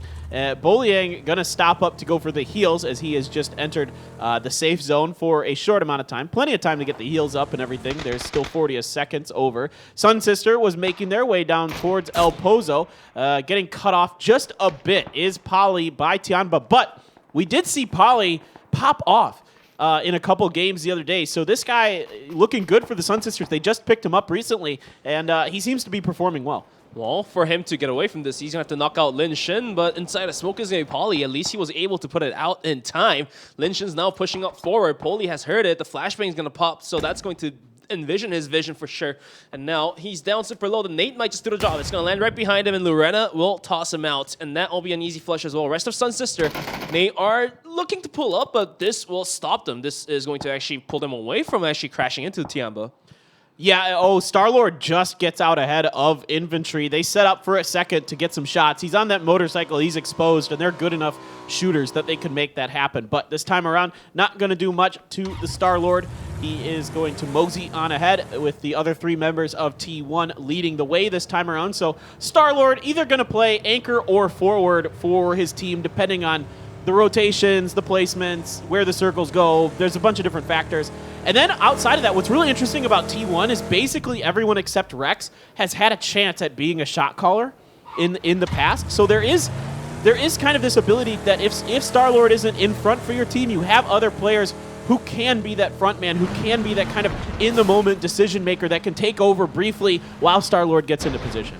Right, as Helen was the IGL for a moment as well, so you are definitely right with the play calling for T1. Entis is going to start to move into the circle as well. They're going to take the edge. Infantry has to move up from the southern edge, and COCs already has set up shop. And this could be a revenge moment for a Champions competition as they were taken out by Infantry last round. And this round could be theirs. Not exactly sure if COC is willing to do it or not, but Infantry eventually has to run into them, I feel like. Sadie's now taking a couple bullets from Kale. Yukel is going to be lucky enough that the bullets are going to be flying a little bit far off from him. So he's going to have it for free to get going. As Entis right now seems to be just willing to controlling the edge, as we are just 26 seconds away from seeing the next circle. Star-Lord just rotated into the broken down plane. Has an M4 and an SKS. Yep, it's a good combo for sure. I've seen a lot of players that are kind of not afraid to go back to the M4 because of how stable it is and how good it is at mid-range shooting. Yeah, in close-up situations, in the last like circle or two, the barrel superior, but there is this mid-range game where the M4 is a little bit better because it doesn't bounce as hard. You can control the spray just a little bit more now. And then you're not as affected by the long reload time, the longer, I should say, reload time of the M4, of the change they made a couple patches ago. So you do see it from time to time, or it could just be that they couldn't find a barrel and they had to go for it. But there still are some players who I hear from, some pros, that do still favor the M4, despite it being a very barrel-heavy meta. There was a little bit of vehicle mishap from Champions of Competition as well. Faye got wiped out by Netflix, so Solheim Prince takes up yet another point. As Champions of Competition is going to be slowed down with that knock onto vehicle. Logos is going to just go crazy, though, as that's not going to be caught on the screen. 2 kills for him, and that's going to be Sun Sister out, done, down, dead at 16th place. And now Lulu always just farming up, but those bullets are flying right into them. That's going to be a good 26-26 onto the players. Tiamba now rotating themselves into El Pozo. Luckily, nobody was holding onto the tallest apartment there, and that could be an easy shootout for any of the teams holding onto it. But they are going to be able to send it into the center. That's actually quite prime, that small warehouse, I would say. Yeah, it's one of the nicer positions to work from in El Pozo for sure. Especially if the circle keeps heading to the south, it's going to become a very powerful compound to hold. No doubt about it. It just is a matter of whether the circle wants to do that. Now, I love this cheeky little rotation by T1. Look at where Adder, and I think that's Star-Lord up ahead of him. I'm going to assume it's Star-Lord over to the left because I see Rex out to the right. And based on how T1 does stuff, I don't even have to look at the map feed. I'm pretty sure that's Star-Lord out there. And so this is a really... Oh, it's Helen. I'm wrong. Dang it. So close. Rip me and my ideas. Where did Star-Lord go? Oh, I see what Star-Lord's doing. I decided to look at the map now. That's smart. He's leapfrogging. Okay, so this is what I'm talking about, though, that Helen can be that temporary point man for T1. I really just debate myself there. Tianba's just absolutely wrecking COC right now. That is just horrific for them. They are getting torn apart in the background. But T1 making a really cheeky rotation, coming in through the middle of Infantry and La Vega, and in my opinion, taking a better position over those two teams. So they're really setting themselves up nicely, and I could see Star-Lord reaching out across the road even to get a beachhead established for them. Really like this movement here by T1. Infantry has decided to roll up into the edge of the circle as well. Finally, you see 2 players are up front at the eastern edge to hold onto it. And it's going to be La Vega just firing up at the mountain. Nothing landing, nothing going. So it's going to be the calm before the storm. This is only Phase 3. The Phase 4 will show itself in 20 seconds, and that's going to decide a lot of this destiny for most of these teams, as a bunch of teams are going to be missing out on the compounds. And what's dirty about this La Corelia circle is that there is not a lot of good real estate. And once you miss out, you're going to have to break through it, and you're going to have like 2 other teams shooting at you. So things are definitely gotten a lot harder. And the circle, it's going to be half field outside of Pozo. Afrika's now fully sending it there. They're going to be running right by COC. That's going to be... Oh! Ran over Hansia. Second one is... Afrika is going to pancake the hell out of COC, and that will be Champions of Competition out and done. Amazing. Amazing, Afrika. Who needs guns? Who needs them? You don't. That is absolutely beautiful by Afrika. Now, La Vega on their rotation. They have to send it. T1 up over on the hill. Star-Lord's already on a motorcycle, so he's not going to be able to shoot him. Actually changes his mind. He's going to get out and try and go for something. Get a nice rip onto Sparrow. What a shot by Star-Lord. But he's got Gexace up on the hill to prevent him from getting the flush. And now Star-Lord has to pop up the smoke. That motorcycle is lucky that the heels are in our spots. La Vega's not running to Afrika. So Roa gets ran over. Dolan gets knocked out. Second car comes in. Cali pulls out, but he's down half HP. EJ comes from the side. Cut spray down, and EJ is going to knock La Vega out. Although Roa did get a little bit of a, what do you call this, karma back from what he has done. But it's going to be Afrika picking up yet more. 4 more points for that. Is this an APAC lobby? Like, teams are just sending it on top of each other here. Dips free. Dips free, baby. That is a great dip to have in this circle, though. Absolutely one of the best spots in this circle. You're actually pretty well defended. You can throw... You don't need to use many smokes to keep yourself yourself obscured from SMG down in the southern part of the circle. So this is actually a really powerful position. I don't blame teams for trying to take it. Over to E36 and Sadie's. Two teams towards the bottom of the standings right now. They really want to turn things around to both of them. E36, Pure Boy going to get one. Finishes onto KJ. Now he's going to reload, coming around the corner. He's got Amanat there to finish off Yuri. Good defense from Element 36 on the top, but 4AM could be rolling in hot next. This is a spirit of digital athletics living in Asia. It's gonna be what happened there. But right now, E36 is going to wipe out Team Sadie's. 4AM is gonna be on the rotation. They're gonna pull up on the side, so 4AM's now hot crashing into Element 36. Waste has already gotten enough, and Pignon up in the front with an M4. Pure Boy tosses out a couple nades, but that won't stop them from pushing in. Okay, so there is in my opinion, a more important battle going up on the hill with T1 against Gex A. Starlord got one, but then somebody else from T1 is knocked against them as this 4AM E36 battle has slowed up just a bit. You know, T1 is trying to get up that hill. It's really difficult to get up that hill. It's powerful when you can get to where T1 is going for this res, but there is a steep climb to go, and you got to use vehicles pretty much to get it. Now, Pignon, the absolute monster from the last game. Lou gonna go down, but Pignon around the corner gets the headshot, puts Amanat down, gonna try to finish it up with a grenade in the side. He's running at his own grenade there. He's actually far enough away. Good senses here from Pignon. He is going to get Amanat. Comes around the corner. Pure Boy gets forever. On the ground is forever. Pignon comes around, not able to do it this time. Pure Boy on fire for Element 36. Pure Boy is doing the job. So Tao gets knocked up by Waste, so it's going to be a 2-on-2. Waste spotted out. Pure Boy has to pull the first aid kit off as he's down 23. And right now, it's going to be down to Sophia. He has the spray down. So close. Just wasn't able to connect the last bullet, the final bullet onto Waste. And now he's down 1 HP. So how close was that? Oh, and a grenade explodes right by him. Isn't good enough, and he is so good right now, is Waste. Waste has been playing really well this tournament. Entis heard this battle. They want the points. They know they need it, and they could come in. Wally. Yeah, he's in trouble. That is a very, very nadeable compound. You can get all the throwables in there and flush people out very easily. Circle, so favorable to T1, who has set up shop up top of that mountain. That is an incredibly powerful position that Starlord and Adder have right now. They can basically hold that down if Rex and Helen can hold it. Under here, oh no, Sylvia's going big against Entis. Somebody else, Sungjong or Under, needs to get involved and save some of their teammates because they are burning out quickly. Kale goes down to the molly from Waste of all people. Finally, Sungjong coming alive, gets Pure Boy. Just Sylvia left here for E36, but now Under down from Adder from afar. He gets the flush, and E36 now has a 2-on-1-on-1. So this could be very winnable for this team from Japan. I thought this was a high noon, but looks like E36 has 2 players up. Sungjang finds a couple spray downs, but that won't be a knock as well. Sophia is going to blade out Indigo, so that's going to be another point towards E36. That nade could be huge. It's going to bounce on the wall, and that will do just about 24 damage to one of the players. And now Satao looking to push out. He's going to hold it for now. Waste is still in the game too, so it's going to come down to who has the better luck.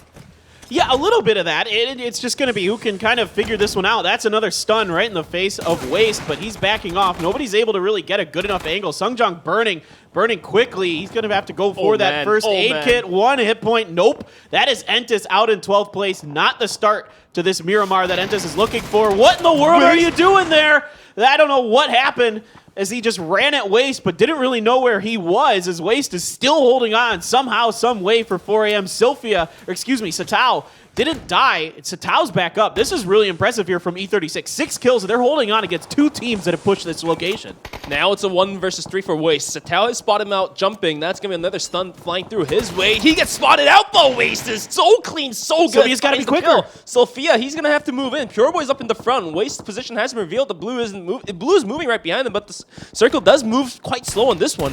Sylvia had a great chance here. He does end up winning it, but Sylvia, I think, had a good chance to save his teammate. If he comes out there while Waste is busy shooting Satao, I think he has a chance to save him. But regardless, Element 36 with a huge performance here on the final week. We've seen them pop off from time to time in Asia. Over to Infantry and SMG. China versus China right now. Infantry trying to push along the mountainside to get into this circle. SMG has the more central position, but a lot of grenades raining out back and forth. Nobody doing critical damage just yet. I speak that. Zhao Yang coming around the side. Another nice flank from him. He's coming up. Baole, the only one left here for SMG right now. Up and over our infantry. They are going to get him still moving under gunfire out in 7th place. And this is why infantry is so scary. They had to take the longest rotation out of all the teams in this match, and they are able to definitely set up themselves in the center of the circle by completely wiping out a team holding onto it. That's going to be SMG being the victim of it. Now 9 is looking to pop open even more gunfire towards, it looks like that's TSG at the edge of the circle. So TSG, can they move into the white zone as well? They're too good. They are so good as infantry. It didn't even feel like much of a fight, even though SMG is dug in and has the more central position in the circle. It doesn't matter. Infantry wins those battles. They're just that good. They're just going to outmaneuver you, outthink you, outplay you. They're so good at utilizing sound cues, knowing where stuff is going on. Great call-outs. This is something I got to give infantry a ton of credit on. Their ability to pinpoint locations of enemies is maybe the best I've ever seen, and they just know where they are. They're so good at either pinging or just giving out good enough call-outs that the locations are just known. And now Rex, looking at 9, it's very long distance out there. I mean, that's a good 300 meters or so. Right. And that's going to force infantry down to these vehicles, as they're going to have to make a rotation in. So T1 has been very quiet, but we've seen that. They had 4 kills in the backpack. They were stealing here and there. Ada gets knocked out by Lin Shin in the meantime, but they're already in top 6, and if another team gets knocked out, T1 is top 5 yet again. That's going to put them in, like, I would say, like 90% rate of being able to place themselves in top 5, and 4 kills already, which means they've been scoring at least average 2 kills every single game. No, T1 has not yet had a single bad day. No, they have not, and that's why they're on top of the leaderboard. The consistency is out of control. Now, Helen does get knocked, so T1 suffering a couple different knocks along the way. Star-Lord now trying to get TSD, get some decent damage into 911. Gonna just lob that frag and hope and pray. Now, on the side is Zhao Yang from infantry, so TSG getting two-partied by the top 2 teams in this lobby right now on top of them, and they are in 3rd place, so this is not a happy situation at all, of course. Adder looking to cover his teammates from infantry, as Star-Lord is busy dealing with TSG. 911 on an island on the middle of the road. That is going to be an insanely difficult res. It's going to require a bit of luck and some good smokes. As infantry now might think about sending it down this hill. They're actually going to dive out into the blue just a bit to try and get this out the side seat. Not going to happen. Volley Bear's not interested. He is putting them down with some help from Rex. And I think infantry's 9 might have shot Zhao Yang. What in the world is going on? Not the best maneuver there from infantry as they go out in 5th place. Or 6th place, excuse me. 6th place, and TSG is 5th place. And once again, T1, 4 up. All of a sudden, they were able to clean up the kill points as these two teams are going head-to-head. And now, Tiamba 4 up, Afrika 4 up. So this could technically be anyone's game, but the circle is going to shift in 10 seconds, and that might just show who has just a better edge in terms of real estate. And right now, E36 has 2 up as well, and they could be the casting vote as well. And they look quite strong. They've been destroying teams like Entis and 4AM by themselves as well. So T1, Afrika, they should be scared of this as well. We've been waiting for Sylphia and Pure Boy from Element 36. Those two, I think, are pretty universally agreed upon as their top fraggers, waiting for them to pop off. We've seen it before, and now we're finally getting a show. That grenade rolls up right in front of Z9 Max, doing about half damage there. So Afrika on the move right now, but up on top of this hill has maneuvered T1, as you can see them just on the bottom right corner of your screen there. They're starting to make their way up there, and that's going to be a lot of damage being rained down on these other teams. T1 has such a powerful position in this circle. Z9 Max so hurt. Lorena smokes down, is going to get there for now, but nope, that grenade from EJ going to finish the job. Now another one right on his feet. 2 great grenades from EJ. Right on the money, and the 4th one is going to do even more damage to Lorena, so Tiamba gets wrecked apart, but the res probably isn't possible at this point. Adder has pulled up at the edge, so he's going to be controlling the northern part of this current road, and Linshin did decide to run into the smoke, but I don't know, man. The res is possible, but for how much longer? The nades, it's within the nadeable range.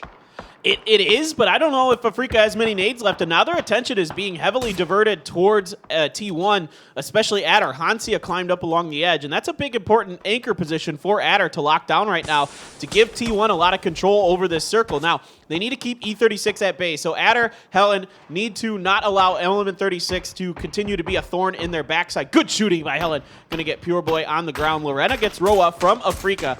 Now Helen trying to finish that knock, but I think there's just enough of a hill there for them to... Oh, good headshot! Oh, wow! Helen! Incredible shooting from Helen is going to take Element 36 out. See, Helen has his own plans in his backpack as well, and you shouldn't leave him out from the picture. And right now, T1 is just completely farming kills. They haven't been touched by anyone, and now Adder has moved in towards Afrika, and that could be dangerous. This guy, there's two barrels, Helen and Adder, and they can easily spray down. They have the elevation advantage, and now Adder spotted out Afrika. Roja down super low, and let's see if that pound is going to happen. This is bad for everybody who is at T1, to be frank. They can see everything in this circle, basically. Adder gets the knock onto Lorena. Afrika has to make a strong decision right now. Do they just try to brute force up onto the top? It looks like that's what they're going to do. Going up against Adder and the others. Adder up over the hill. Adder 1, Adder 2. That is 2 down, quick and easy for this boy. He runs over this side, and Adder destroys Afrika. Afrika in a world of hurt with just EJ left. Although he's out in the open, he is going to go down to Rex. A huge 15-kill round so far for T1. How did Adder just about do it? Afrika wasn't taking the looks left, and that was the reason why Adder was able to easily spray down Afrika by himself. And now it's down to Tiamba, but Tiamba so hurt, so low, and now they're getting caught in the rotation, coming down the hill. Headshot popping towards M200 as well, and now T1 is just shooting the hell out of Tiamba. That nade, is that going to do it? Is that going to do it? Oh, so close. We wanted it so bad. It was so darn close. T1 closing in, circling Tiamba. I think this is going to be the round here. Another grenade going to pop out on top of him. Rex up and over is going to get one. Lin Shun holding on to dear life for Tiamba. Rex going to finish the spray. Rex up and over. T1, 17 kills. A monster performance from the top team. You can see those boys are excited. T1 showing that they are so strong coming out from the current qualifiers top one, and looks like they're going to nail themselves that they are #1 right now, although Infantry was closing up quite close, but looks like T1 has it right now. They're so strong. They maneuver so well. They can do so many different kinds of situations. That little maneuver they did to cut in between La Vega and Infantry was a big moment in this round because it gave them the ability to work around the backside of that mountain and get to that amazing position towards the end, and it cut off, La Vega, it cut off Infantry. It forced them into worse situations as that round went on. And I would say 99% of this result came from their positioning, and this positioning basically is in-game leading by Star-Lord. You have to, even though Star-Lord doesn't have that many kills, those Adder and Rex and Helen to clean up the kills, but Star-Lord deserves the credit for this one. Had he not called the shots, T1 would have been stuck like Infantry. T1 would have been stuck like TSG. Yeah, exactly correct. I mean, Star-Lord has the confidence to make maneuvers, to put his team into excellent positions, to set up 2-2 splits that are challenging but manageable, and really knows the terrain very, very well on this map. So a 27-point win. Not the biggest win we've had in this tournament, but a darn good one for T1. If any team puts out 27 points in a match, that is darn good. But the thing is, Infantry was just a little bit better with the 20-something kills, 34 points, making things happen. But Afrika Freaks comes in second with 13 points, so a little better performance compared to the last one. Last match was just miserable as they were completely wiped out in the run over. Tiamba comes in third with 13 points, so it's going to be a pretty decent. Infantry, 8 points, but they've put up decent points, but because T1 just put up a massive 27, T1 is just going to be continuously running away from Infantry. It was a big start to the day for T1, 9 points and then 27. So already they've gotten to their average. About 35 points or so per day is what they've been averaging, and they've already gotten to that today. That's incredible here from T1. Real quick, I want to point out there's 5 donuts over on the right-hand side of that screen. Krispy Kreme. Nope. Well, Krispy Kreme, yeah, they're not bad. But that's not bueno. That's not what you want there. As T1 takes their 3rd win and establishes themselves as the top team here at PCS2 Asia. Guys, we're switching over to Erangel. You do not want to miss this. It has been a crazy day, and you can darn well expect more to come. We'll be back shortly.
Frogman vai tentando meter bala então no Tiver, o gás taca.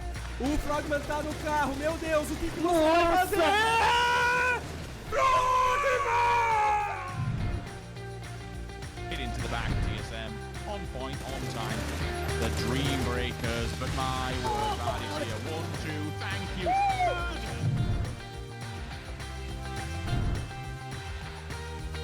个人全是进战场，然后但这个战场点被打了。你看。林书也被发现，哇，一波反打，安全只剩2个人了，2打2。是的，但是伟神的血线会稍微低一点，永远还在这边帮队友加枪。博良投掷闪光弹帮队友掩护，伟神顶出来了，一波侧身小九立功，2打1，永远被卡在这个墙角，有点尴尬。不过他是完全打赢了，1打1，赢了。是，我觉得 GX 这一波蹲到机会要来鸠占雀巢应该是没有问题，只要小心一下这个擦地的 Senchi 所蹲点的位置，但就要看一下茂野带兵意识了。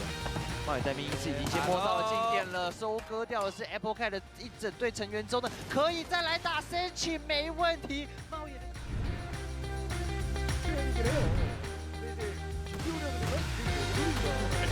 哇！阿卡的！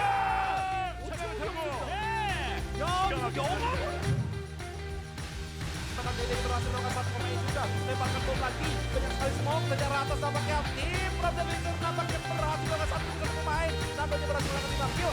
Bahkan jangan panik. Lemparkan lagi. Yang sangat baik dilakukan oleh tim From the Winter. Loe turun. Loe bakalan turun terus. Spray down. 被发现了，血魔直接被打掉，找机会，就把趁着这一波直接连干2个。P 位打得非常精准，与此同时 MC 也发起了进攻，打了3个了。好像是跌倒的毛毛被弄跟 B 给点掉，下方成功打完之后看上方媒体上，刚 J 号这边侧脑没有掌握住，但没关系打。哇，继续拿到人都是又绕到一个后脑，哇！这边的走位都是很精锐的，侧边的部分已经听到对手进来的枪声，马上 reload 完以后，再一波闪射的出枪都是用秒的，有带到。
The PUBG Continental Series 2 Asia is back. We are through 2 games. Miramar is over. T1 establishes an even stronger lead over the rest of this lobby. They were 9 points ahead of Infantry. Now they are much more ahead. Paper Thin and Bench once again as Erangel comes out to relieve us a bit from that craziness that was Miramar. What a game that was. So many fun moments there. So many fun and intense and insane moments. Afrika running over 2 players, and then La Vega almost ran over Afrika as well, and then that fight got resolved, and then T1 comes in hot, and then they were picking up points here and there. I mean, by like phase 6, they had 4 kills already, and nothing was on the screen for T1, and it would have been justice that if T1 didn't have any kills, then we would still be fine with it, but they had 4 kills to begin with to start everything off. And what was crazy is T1 is able to suffer through some knocks throughout that whole thing as well. And you can take a look at the Pick'em Challenge. Still Infantry at 34.8%, but now a lot of people are starting to go towards T1, of course. As you can see, here are your regional top 5s. Divine really starting to step up in APAC, but Buriram had a big round at the end of the day, along with Fury, to come through and close the gap. FaZe, what can you say? It was a Sunday. That's what they do over in Europe. And, Sonics and STK going at it over in NA, a big-time battle between, arguably 2 of the 3 best teams. NA, Oath, I'd say, is added in as that 3rd best team over in NA. So, really exciting stuff. We do Asia first here, then APAC. Or wait, no. NA, then APAC. NA, then APAC and EU. Yeah. Gunner's going to be sweating. I know, but we've got 2 days of Asia, guys. So today and then tomorrow, we wrap things up. 4 more games coming at you. 6 more games total here. 2 Erangels. And then tomorrow, 2 Miramars, 2 more Erangels. And that is all she wrote. Then we crown our PCS2 Asia champion. And it's been so exciting. This tournament, so good. So much back and forth in the leaderboard. I mean, one of the closest PCSs this year. I'd say, if not the closest. I would say what's the scariest part about T1 is it's not their ability to kill. It's not their ability to rotate. I would say it's their ability to adapt. So we've seen moments where T1 goes passive and risk averse. In that case, they don't really crash anyone and they play very slow and play very safely. And they can win those games. And games like this, T1 is able to brute force their way into the circle. Like Star-Lord basically called the team, called the shots to take the position, which is quite risky to get into. It was like that center of the circle, which if you go with vehicle, there's going to be like 3 different teams shooting at you. So Star-Lord's decision-making seems to be brought out well by the teammates. So basically Star-Lord makes the painting, and then rest of T1 fills up the color. I think that's a really good way to put that. Really nicely said there, Bench. Star-Lord recognizing so much about that terrain, that spot, that utilizing those 2-2 splits incredibly well, knowing that if you get 2 up on top of the mountain, 2 down in that, there's just enough of a ditch there. There's just enough of a dip that you can fit 2 players in there and keep yourselves relatively covered. You can keep teams from aggressing onto either side of that mountain. So you, like, if your team gets stuck in the middle of that mountain, like on the southern midpoint, then you can, from that ditch, you can keep your team, you know, covered a bit, and then your team can cover you if somebody tries to come up and over. It's a really strong position in a whole lot of ways. And Star-Lord, I think you said this very well, his ability to recognize that and take advantage of it quickly and, you know, decisively is really, really amazing. Infantry, they've had a decent day today. They were picking up points both matches, but T1 is just so darn good that they're leading their way out even heavily. And right now, these players are not so happy. Well, it's gonna be Erangel now, so things are different. Miramar is completely over tonight, so Infantry is probably looking forward to raking up those kill points in Erangel now. Yeah, they're great on either map, no doubt about it. And I saw some smiles. You know, Zhao Yang's got a pretty big smile on his face. So I don't think Infantry worried. They know they're capable of popping off, and you can, I think we all know you can damn well not count them out. They are absolutely capable of coming back. So T1 fans out there, don't rest on your laurels just yet. That was an exciting, wonderful win. But Infantry is not going to go quietly into that night. I can tell you that. And 4AM had a big game. Game number 1, a little quieter there on game number 2. But I guess the real story of this one, Bench, and you know my feelings on it. But I think we're going to fight over the apartments. I just kind of feel like at this point, you said it earlier on. It's a sunk cost. You just got to go because you've already committed so hard to it, and that's why we're seeing those 2 teams on screen.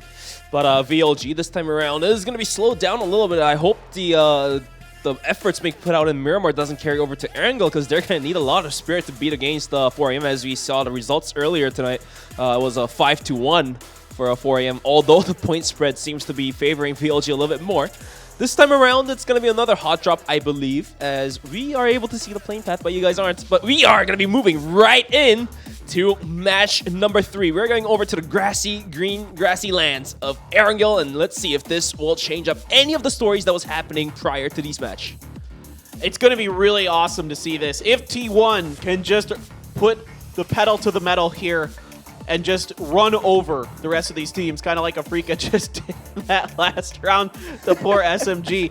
But, I mean, there's a real chance here if Afrika puts up, or excuse me, T1, if T1 puts up another big round, then that could just be the tournament right there. It might just be an insurmountable lead as we are getting ready for our 3rd game of the day, the first Erangel here at day number 5 of PCS2 Asia. Right now, T1 on top, Infantry not far behind, and I love the plane path from our observers, the thing they just show us right between the apartments, because it kind of feels like it's just going to happen, but you never know. Maybe somebody will...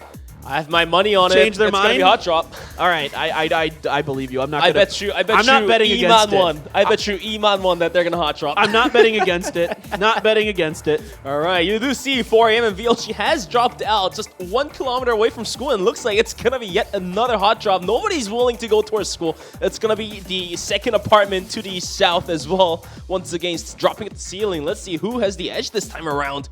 All right, the plane is going to finish itself up, and all the teams have ditched themselves out from the plane. Let's see, the hot drop is here. Not too surprising. Once again, the duel for the apartments rages on as 4AM now gonna aggress on that same apartment. That seems to be the popular spot, but VLG's way behind this. This might be really bad for them. They are going to be a split second behind, and that could be a problem. Waste has a mini. Waste is going to find a couple with some help from Lou. It is falling apart fast. The punching gotta get it done for 4AM, and VLG's out. It didn't even last that long this time. I mean, why did we even do it? Over here to Longsker, he's got Sparrow out in the open, and he tried to run him over, but Sparrow is able to dodge it. Luckily for Sparrow there, as Longsker is going to drive away. Pignon, he should be called the Chinese one-punch man, as he's going to KO Hikari in a fist fight. And that's going to be a little bit unfortunate for VLG, as they weren't able to pick up any guns. Looks like all the pistols, Micro Uzi, and the Mini was being picked up by 4AM. So I'll say we got to give this win to 4AM now. If you're VLG, you can't go to that roof if you're that far behind. That split second is too much. That gives the other team enough time to load their gun. They've got the clip in while you're loading your clip, and you're dead. And VLG has to recognize that in their drop and go for a different apartment in that situation and try to fight it out that way, because whatever they're doing there, that... Oh, man. My head looks pretty similar to the bottom left-hand corner of your screen there. When I see these fights going on, I'm kind of just a little bit flabbergasted by it. But regardless, VLG, okay, let's say you're going to take these fights. Okay. I'm going to give them that assumption. You got to go to a different building there because you're behind 4 a.m. in your drop. So you got to go to a different building and make it work from that position. So that's again, this time around, it's 4 a.m. who's winning the apartment fight. They've won it the majority of the time.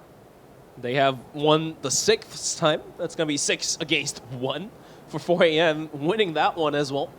As Waste picked up the mini and completely shredded 2 players. He didn't even zoom in. He was just hip-firing the heck out of it. He didn't need to. He didn't need to. There were too many players being clustered in that ceiling. So that's going to be that. In the meantime, it's going to be 1 team out. We're going to have a game of 15 teams happening at it. Yep. Did not expect this, but... No, we did expect this. We did. We didn't want to expect it, but we're here. Maybe I'm lying to myself. Well, yeah. It is interesting, and now that's given 4 a.m. a 1-point advantage over VLG overall in this tournament. Jesus. And I think for VLG, you're going to be at another big event. I don't think they're going to change their roster. We know they're really good. We know they're really strong when they can get into late-game situations. I think you really need to consider something a little bit different, whether that be Razak or a slightly different drop location. I know there's not a ton near the school for dropping. You can't go Pachinki because you're never going to win that. That's going to be contested like crazy every tournament you go to. But I think you can maybe try for Razak. Not a lot of teams like to go there, and you've got the option potentially in the future to maybe try that instead. But it's not. And again, I don't think it's going to be that different from the school. It is a little bit longer to get to something like Potato Mountain and that kind of thing. But other than that, I think it's pretty doable. Well, this is why Asia by far is able to deliver to you guys every single aspect of PUBG. We've got you quality rotation, quality fights, and obviously some hot drops as well to put the Tabasco on the pizza. Yeah? Ooh, you're one of those. Tabasco on pizza? Oh, okay.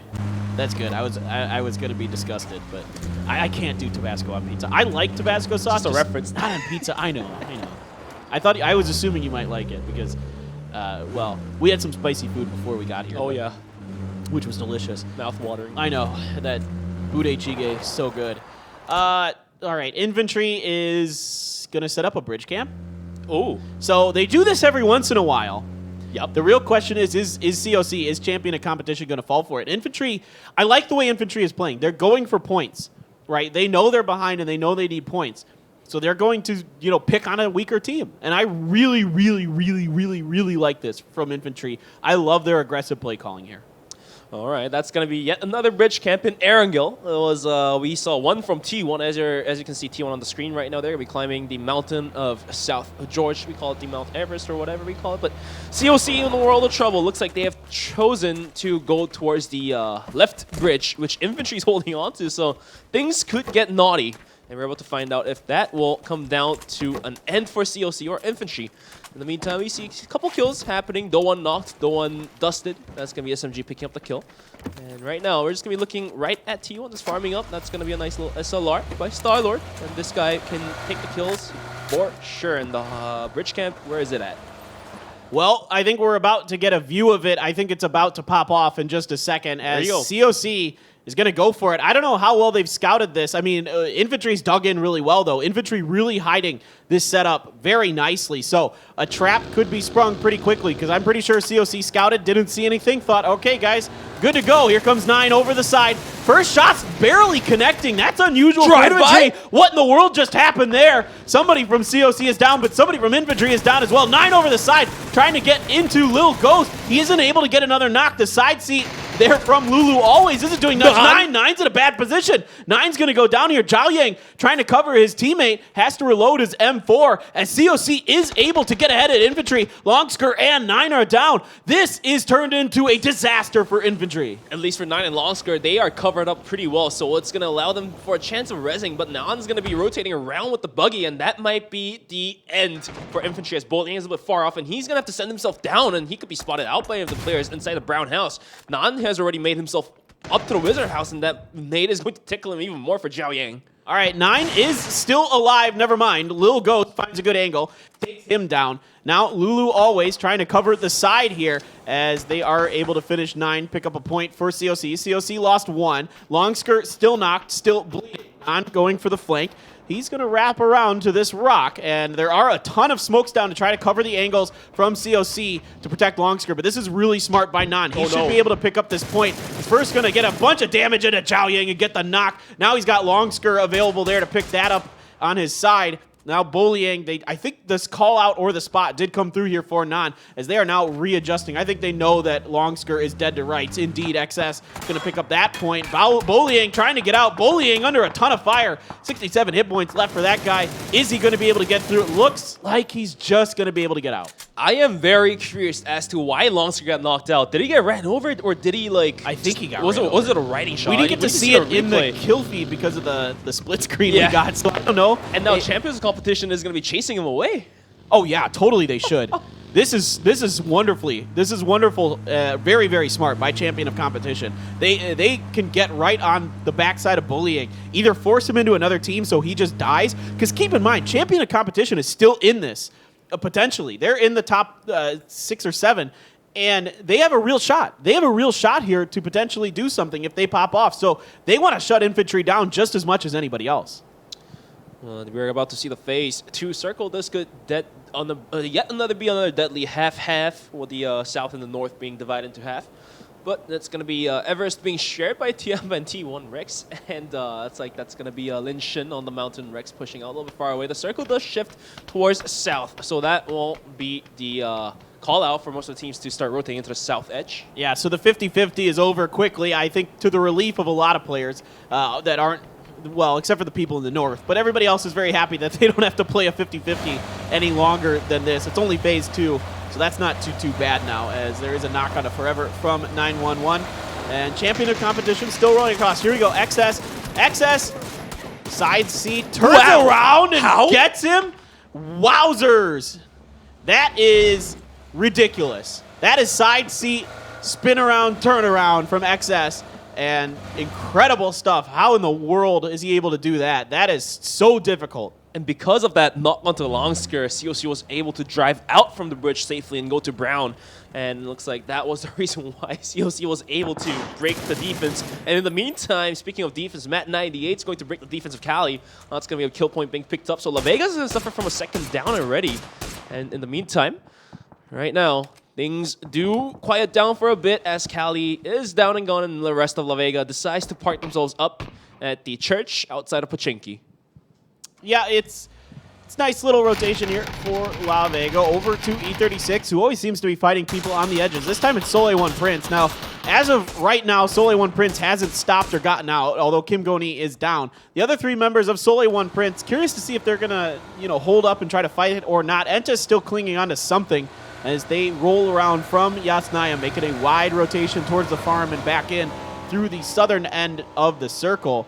As, Entis needs to get it going now because T1 has really, really established themselves here today as the front runner. And, for Entis, it's got to be, it's good that they're constantly in the top 5 at these major events, but they really, really want to win, of course, and they have a good chance. They really just need to get going, though. Apparently, the circle decides to be in favor of T1 as well, landing right on top of Gatka as well. And Entis, they're going to have the full south edge of the circle free. And let's see if they are able to scout their way out into the center. And they might even try to bump heads, bump some fists, bump a couple of fires, bullets towards the T1 as well.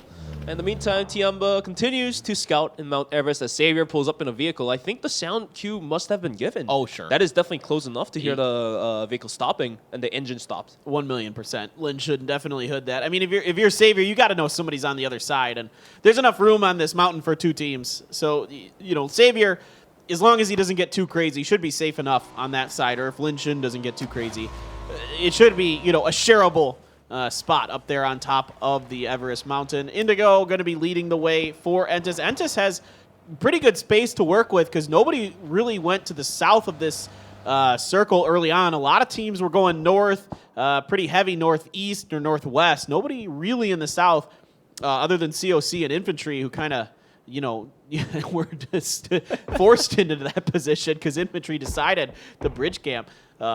First time, we see it every once in a while, though, from Infantry, where they do move over to that bridge when they feel like they're going to be able to catch a team off guard. And again, I really like the aggressive play. I like the aggressive play calling from Infantry in this situation.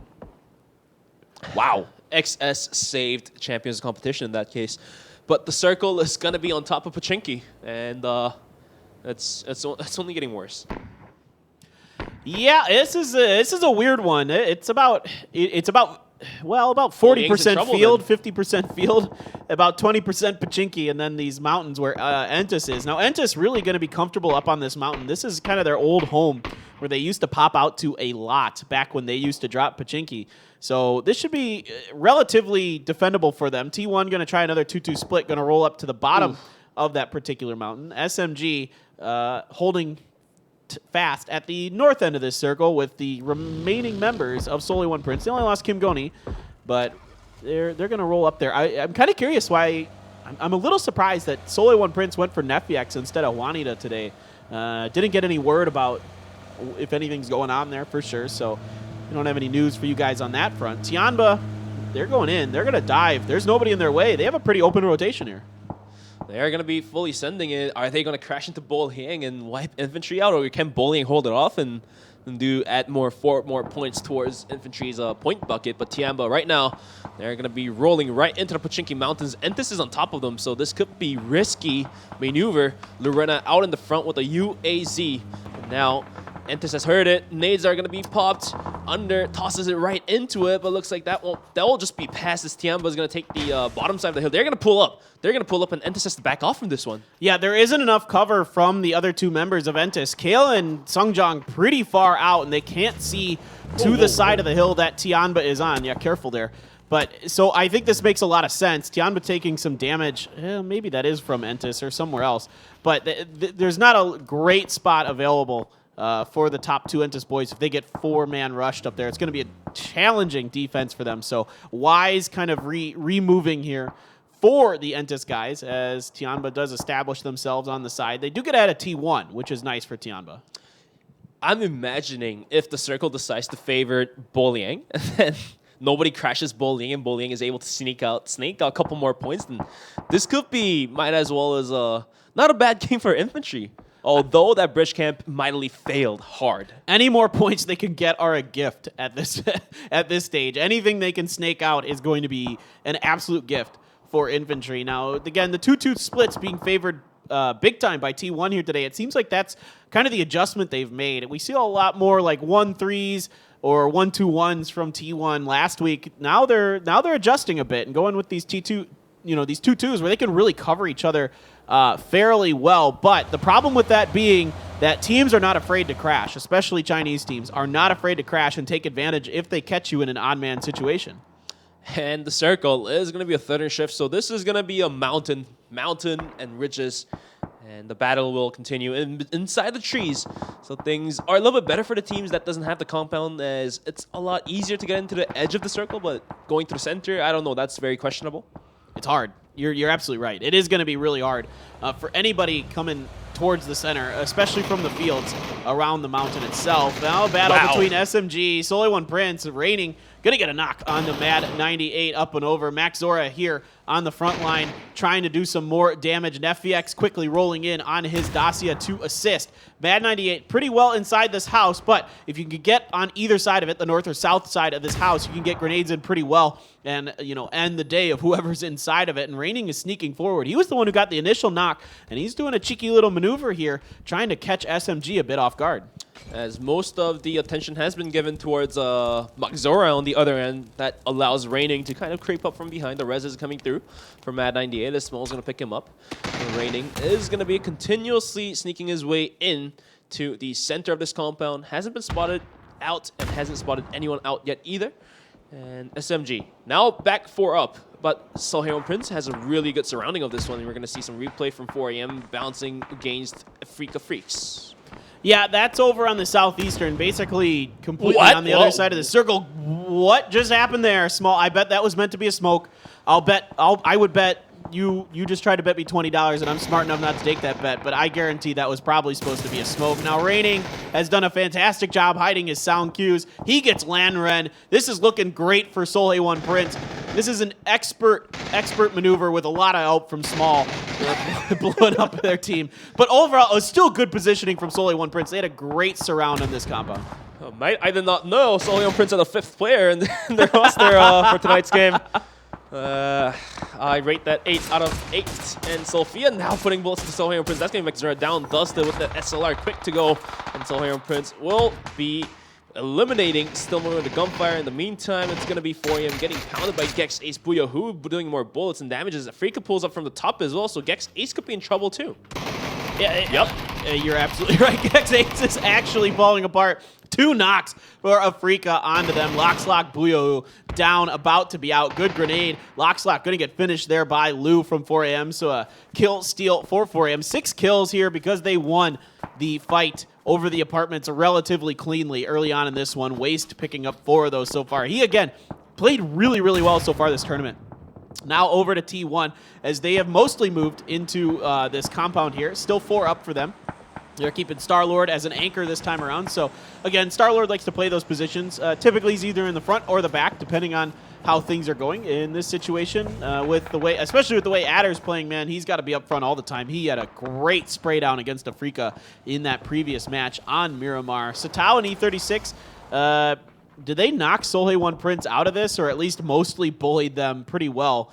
As I don't see a lot of Solheon Prince, just Raining stuck out in the blue. Star-Lord's maneuvering up towards him. Bolinyang still alive, bench, so there could be potential here for Infantry to pick up a few points. And speaking of potential, that potential is going to be destroyed as the circle moves away from it. M200 now taking a couple bullets from Satao. Tosses out the nade. That could be quite close, actually. I don't think that's going to knock anyone out, though, as E36 did move backwards. And T1 has to move out from the circle as well. They're going to be having 1 player, that's Rex, in the edge of the circle, but the rest of the teammates, they're probably just looking to hold on to the rest of the teams moving into the circle as well.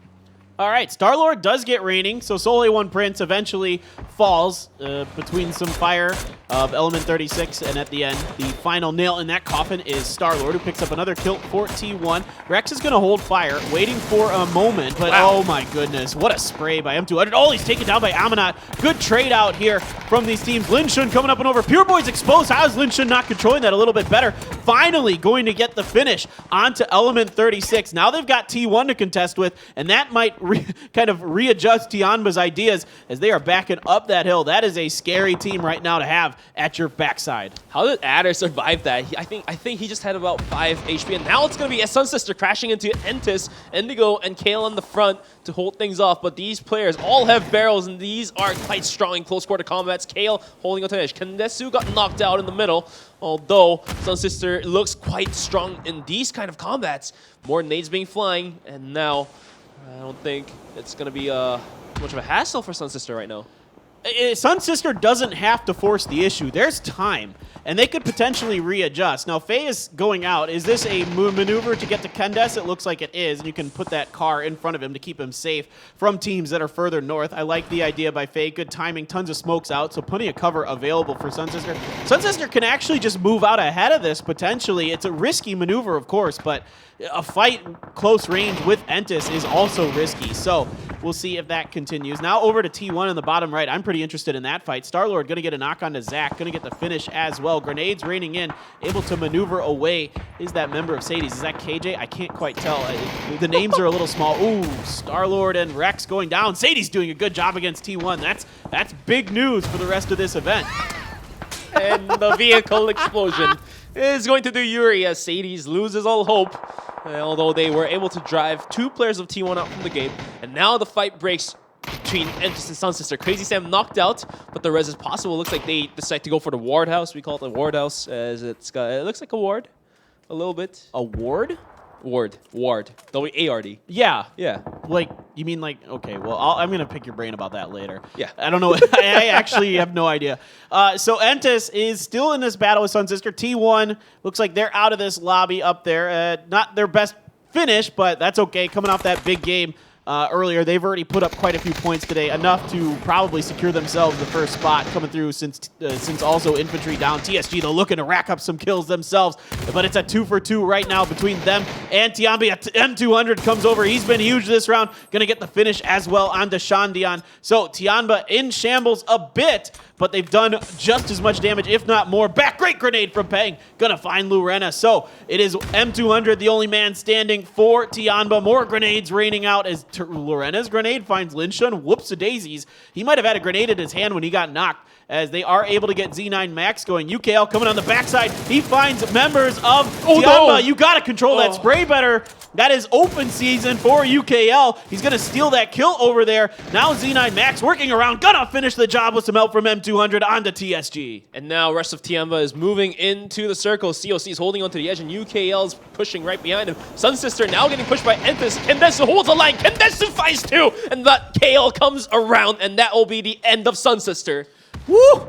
Entis just barely able to hold on in the long run. Great pushes by Sunsister, but it wasn't good enough. Entis holds fast, and Kale and Under have been absolutely incredible. Under especially has been absolutely wonderful for Entis in this tournament. One of the top fraggers, one of the top damage dealers, and he's so good close range. And that's going to be scary for the rest of these teams. Entis is going to have, I think, 3 going coming into the late game. Now, there is like half this circle is like field, half this is kind of hillside, so kind of a weird position.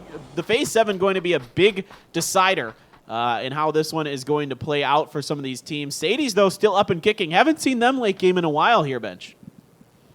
Sadie's having a hard time in this tournament, although we have to put into the account that that it's their first international appearance, and they're all very young, so they don't have too much experiences in the backpack. So when it comes down to sweating and clutching and whiffing, obviously they get some by. But at the same time, right now it's down to the final week, and Sadie's really now have to show something. Otherwise, I don't know, man. The first impression of Sadie's is not so good right now. Yeah, I had slightly higher expectations for them. I'll say that. I thought they might have a shot to finish maybe 8th or 9th place. I think there's plenty of skill on Sadie's, but I think the pressure of the moment and it being their first, major competition, kind of getting to them a bit throughout this. But they're able to maneuver into the north side of the circle successfully. Lil Ghost still alive for COC, and there's someone else, Lulu always here, by Zenon. Yeah, Gex Ace and Zenon is just waiting on top of the radiator, and he doesn't have to move even more. So really going to be funny to see if either of these guys kind of run into each other. Now, Lulu always recognizing that the compound in front of him is open more towards the center of the circle. He's going to go there as Lil Ghost is going to cut across, try to get to his teammate. Should be able to do that relatively successfully. Zenon had a chance if he just tried to leave, but he doesn't want to do it. He wants to get as many points as he can, and that's going to let Lil Ghost come in here now. This might be the right decision for Zenon. Zenon is going to be calm, and he's going to be very not acting out just yet until he's completely sure of all the positions of the players that has ran in here. And as you can see, 2 SLRs of COC. He's going to start firing up at the players at the top of the mountain. And Zenon, if he decides to step out anytime soon, that could be Gex Ace picking up more kill points. Can you imagine if that radiator was actually on? He doesn't have shoes. His feet would be melting. That is very true. Into that. But it's not on. It's a nice day here on Erangel. You don't need the radiator on. The sun's out. Plenty of teams still alive in this one. We still got 5 teams, 10 players up. Circle is going to shift towards the field. So a bit of a field ending. Going to be a little bit dicey, as things usually are in those field circles. Entis now having Sadie's encroaching from the north, and they're very well aware of it. You can see Kale and Sungjong taking eyes, seeing if they can find a Sadie's knock or so. Tianba's getting torn apart. Lil Ghost gets M200 down and out. Z9 Max gets behind the shack. I don't know if it looks like behind the shack is just inside of the circle from what I can see. This is going to be Entus now having to move forward. What are they going to do? It is a tough rotation for them because there is field and road for them to work with, a little bit of a fence and some tractors, but I don't think that tractor's in. Now they're dealing with Sadie's up towards the top. Imagine if Entus decides to roll up to the compound that COC's holding onto, and Zennan opens up in the right time. Sadie's now sending themselves into the circle. Nade's being flying Kale's way, but looks like nothing does too much of a damage. And Z9 Max holding onto this little shack at the inside of the circle is going to be a pinpoint to hold on to any of the teams trying to come into the circle. Indigo finds a nice knockout to KJ to open things up. Yeah, that's good. UKL is very, very hurt. I don't know if there's any frags left for Entus. I think most of them had to be used. Good stun. Puts UKL down along with the help from some shots. Sungjong taking a little bit of blue as he's in the smoke, and it's a little hard for him to see what's going on. And that circle holds up long enough for Sungjong to hold that edge for now. This fence actually in this circle. I thought it might be out, but it's actually in. That's really nice for Entus to hold on. Circle does shift over to the east, though, so that's a little unfortunate for them. But this is a great little smoke wall they've set up. It hides them quite well. Z9, though, has a good angle from behind this shack. And let's see if he can survive this. He could really do some damage to Entus if he's able to open up. Entus is in trouble. The Molly's going to be right in the middle. UKL threw that to toast them up, and Entus is in trouble as Z9 Max is going to open up towards Kale and Indigo as well. They only have a little bit of fence to work with. Z9 patiently waiting. He might even be able to sneak out a couple kill points in this one. Zennon, the Nate, the Molly tickling him down. But imagine if Entus gets driven out and it comes down to 1 versus 1 versus 1. Nobody knows where Zennon is, and Zennon could easily win this one out. Well, you're seeing the problems that Entus has because so many of their throwables got used in their fight against the Sun Sister. Oh my god. He's still in there. They didn't turn around. How's he doing? What? Okay, Entus goes out, but the larger story is what's going down on the bottom right. They didn't see him. What in the world just happened there? They half-checked the room, and now that's going to put COC in trouble. Zennon hasn't been spotted out, and he didn't even pull the medkits up. Jesus Christ, this might be Gex Ace's game. I hope so. I think he deserves it for that. That's a bit of a mistake from COC in a way. Whatever. There you go. There he comes alive. He's going to get Lulu always. Good job by Zennon. A little bit of luck on his side as well, but... That was a good one. Now it's down to 1 versus 1 versus 1. There's no way. Even unbelievable. Absolutely unbelievable from Zennon. Z9 still has a great chance at this as well, having that top hill position. Center of the circle going to be right on the south side of the road. So kind of everybody's equidistant from it right now. Except Lil Ghost being a little bit closer to the center. He's in trouble as Z9 Max has a pretty good overwatch onto where he's holding on to. So now it actually came down to a pretty good chance of 1v1v1.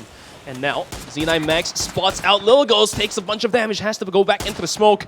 But Lil Ghost is going to be able to pull a heal back up. Zennon's going to boost up to get ready himself up to get into the vehicle and get into the circle as well.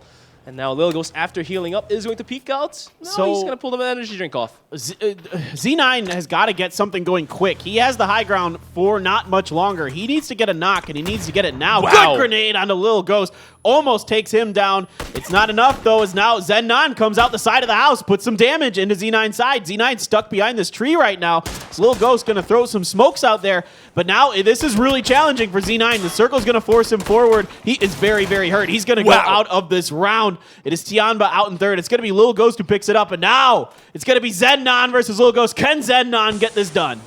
Zennon, he's waited a long time. He's waited enough. He's waited about 10 minutes inside that room, and now's about the time to shine. Lil Ghost had decided to wrap around from the side, and Zennon looks like he's going to be searching at the edge of the smoke, and anytime soon, these two players will start breaking the fight out. Gex Ace, can he do it? Lil Ghost, he's going to pop out the flash? No, he's going to wait for it. Zennon continuously tracking at the edge. Lil Ghost has figured that out. Good spray down, and looks like that's going to be champions of competition. Zennon completely whiffed that flash, and that will be a win for COC.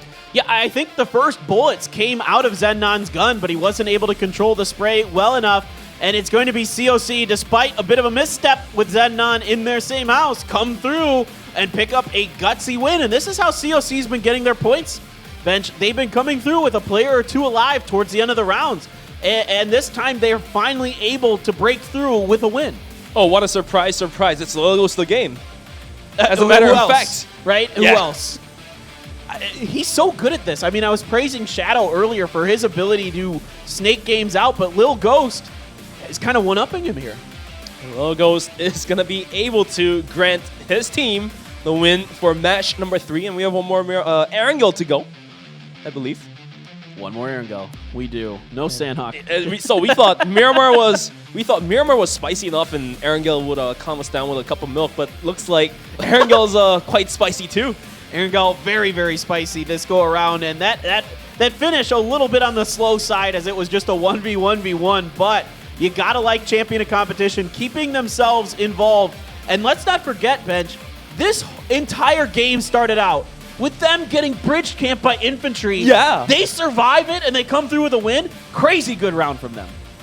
Although XS was the first one to be down flushed, he saved the team from the bridge camp, and because of that, Logos was able to carry over the spirit and the soul. And now this is the replay from the hot drop, I believe.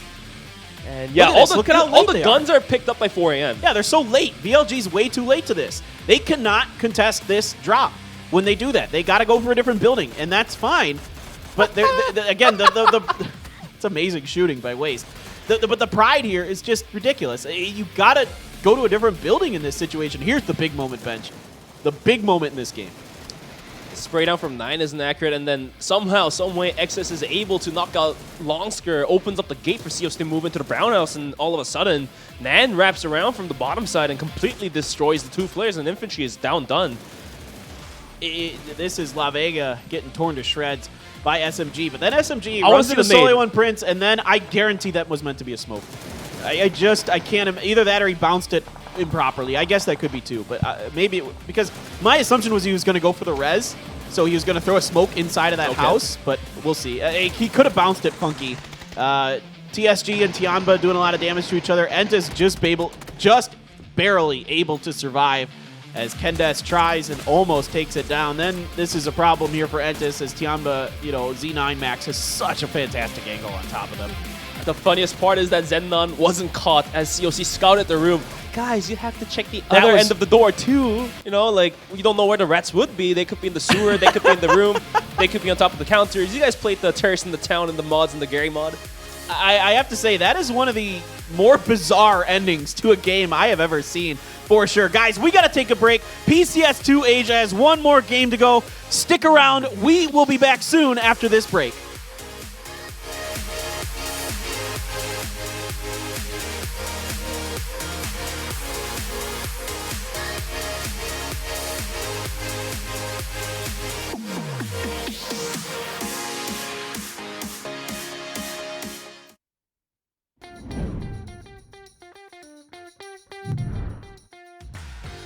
Frogman vai tentando meter bala então no Tiver, o Gas taca, o Frogman tá no carro, meu Deus, o que você vai fazer?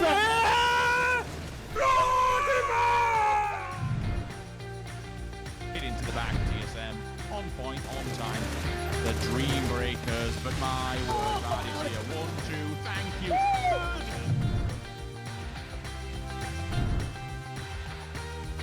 个人全是进弹场，然后弹场加强点被打了。你看。林书也被发现，哇，一波反打，安全只剩2个人了，2打2。是的，但是伟神的血线会稍微低一点，永远还在这边帮队友加强。博良投掷闪光弹帮队友掩护，伟神顶出来了，一波侧身小9立功，2打1，永远被卡在这个墙角，有点尴尬。不过他是满血打赢了，1打1，赢了。是，我觉得 GX 这一波蹲到机会要来鸠占雀巢应该是没有问题，只要小心一下这个插地的 Sentry 所蹲点的位置，但就要看一下茂野弹兵意识了。茂野弹兵意识已经先摸到了近点了，收割掉的是 Apple Cat 的一整队成员中的，可以再来打 Sentry 没问题。茂野的。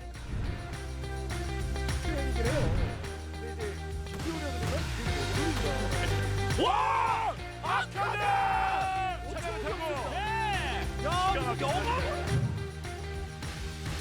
berhasil melakukan satu pemain juga, lemparkan bom lagi, banyak sekali smoke, kejar atas tampaknya tim Problem Leader nampaknya berhasil melakukan satu pemain, nampaknya berhasil melakukan 5 kill, bahkan jangan panik, lemparkan lagi, yang sangat baik dilakukan oleh tim Problem Leader. Loe turun, Loe bakalan turun terus, spray down. 被发现了，血魔直接被打掉，找机会，对吧？趁着这一波接连干2个。这个头皮位打得非常精准。与此同时 ，MCG 也发起了进攻，打了3个了。好像是跌倒的毛毛被弄根 B 给点掉。下方成功打完之后，看上方媒体上，刚 J 号这边侧挡没有掌握住，但没关系，打。哇，继续拿到人都是又绕到一个后挡，哇！这边的走位都是很精锐的，侧边的部分已经听到对手进来的枪声，马上 reload 完以后，再一波闪射的出枪都是用秒的，有带到。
The PUBG Continental Series 2 Asia, day number 5. Our final game coming up next, guys. One more Erangel to wrap this up, and then we have 4 more games tomorrow.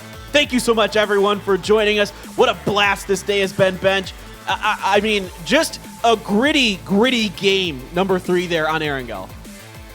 I would say all 3 games today are so good that I just can't believe that we are down to the final game of today. So in Korea, we call games like these spicy. We call it 맵다. Because of too many rats, bad circles, and strong enemies. The game is so spicy. Logos almost lost that if Z9 Max wasn't driven out by Zennon, and then finally Zennon was able to not control the spray and Logos being able to completely destroy him. This is our match leaderboard. We didn't get to see that just yet, but now there it is. 19 points for Champions of Competition. So finally one of those good games for COC. Well, this is bad news for T1 and Infantry because you're allowing the 3 teams that are coming up behind you to gain a little ground. Not a ton from Triumphant Song Gaming, which is probably good for T1, but Entis, Tianba, Champion of Competition, all 3 of those nipping at the heels here, looking to try to steal that first place spot if they can, and now they need to get it going, and this is a perfect time. But yeah, what a wild one. The game's been great today, but that one was just nuts. And T1 continues to be strong on the top at 188 points, but following right behind them is Infantry.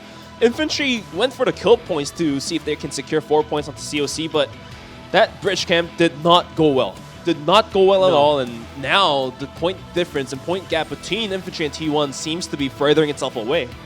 And again, I really want to give Infantry a lot of credit for trying that. I think it's a really smart idea. I think COC had no idea.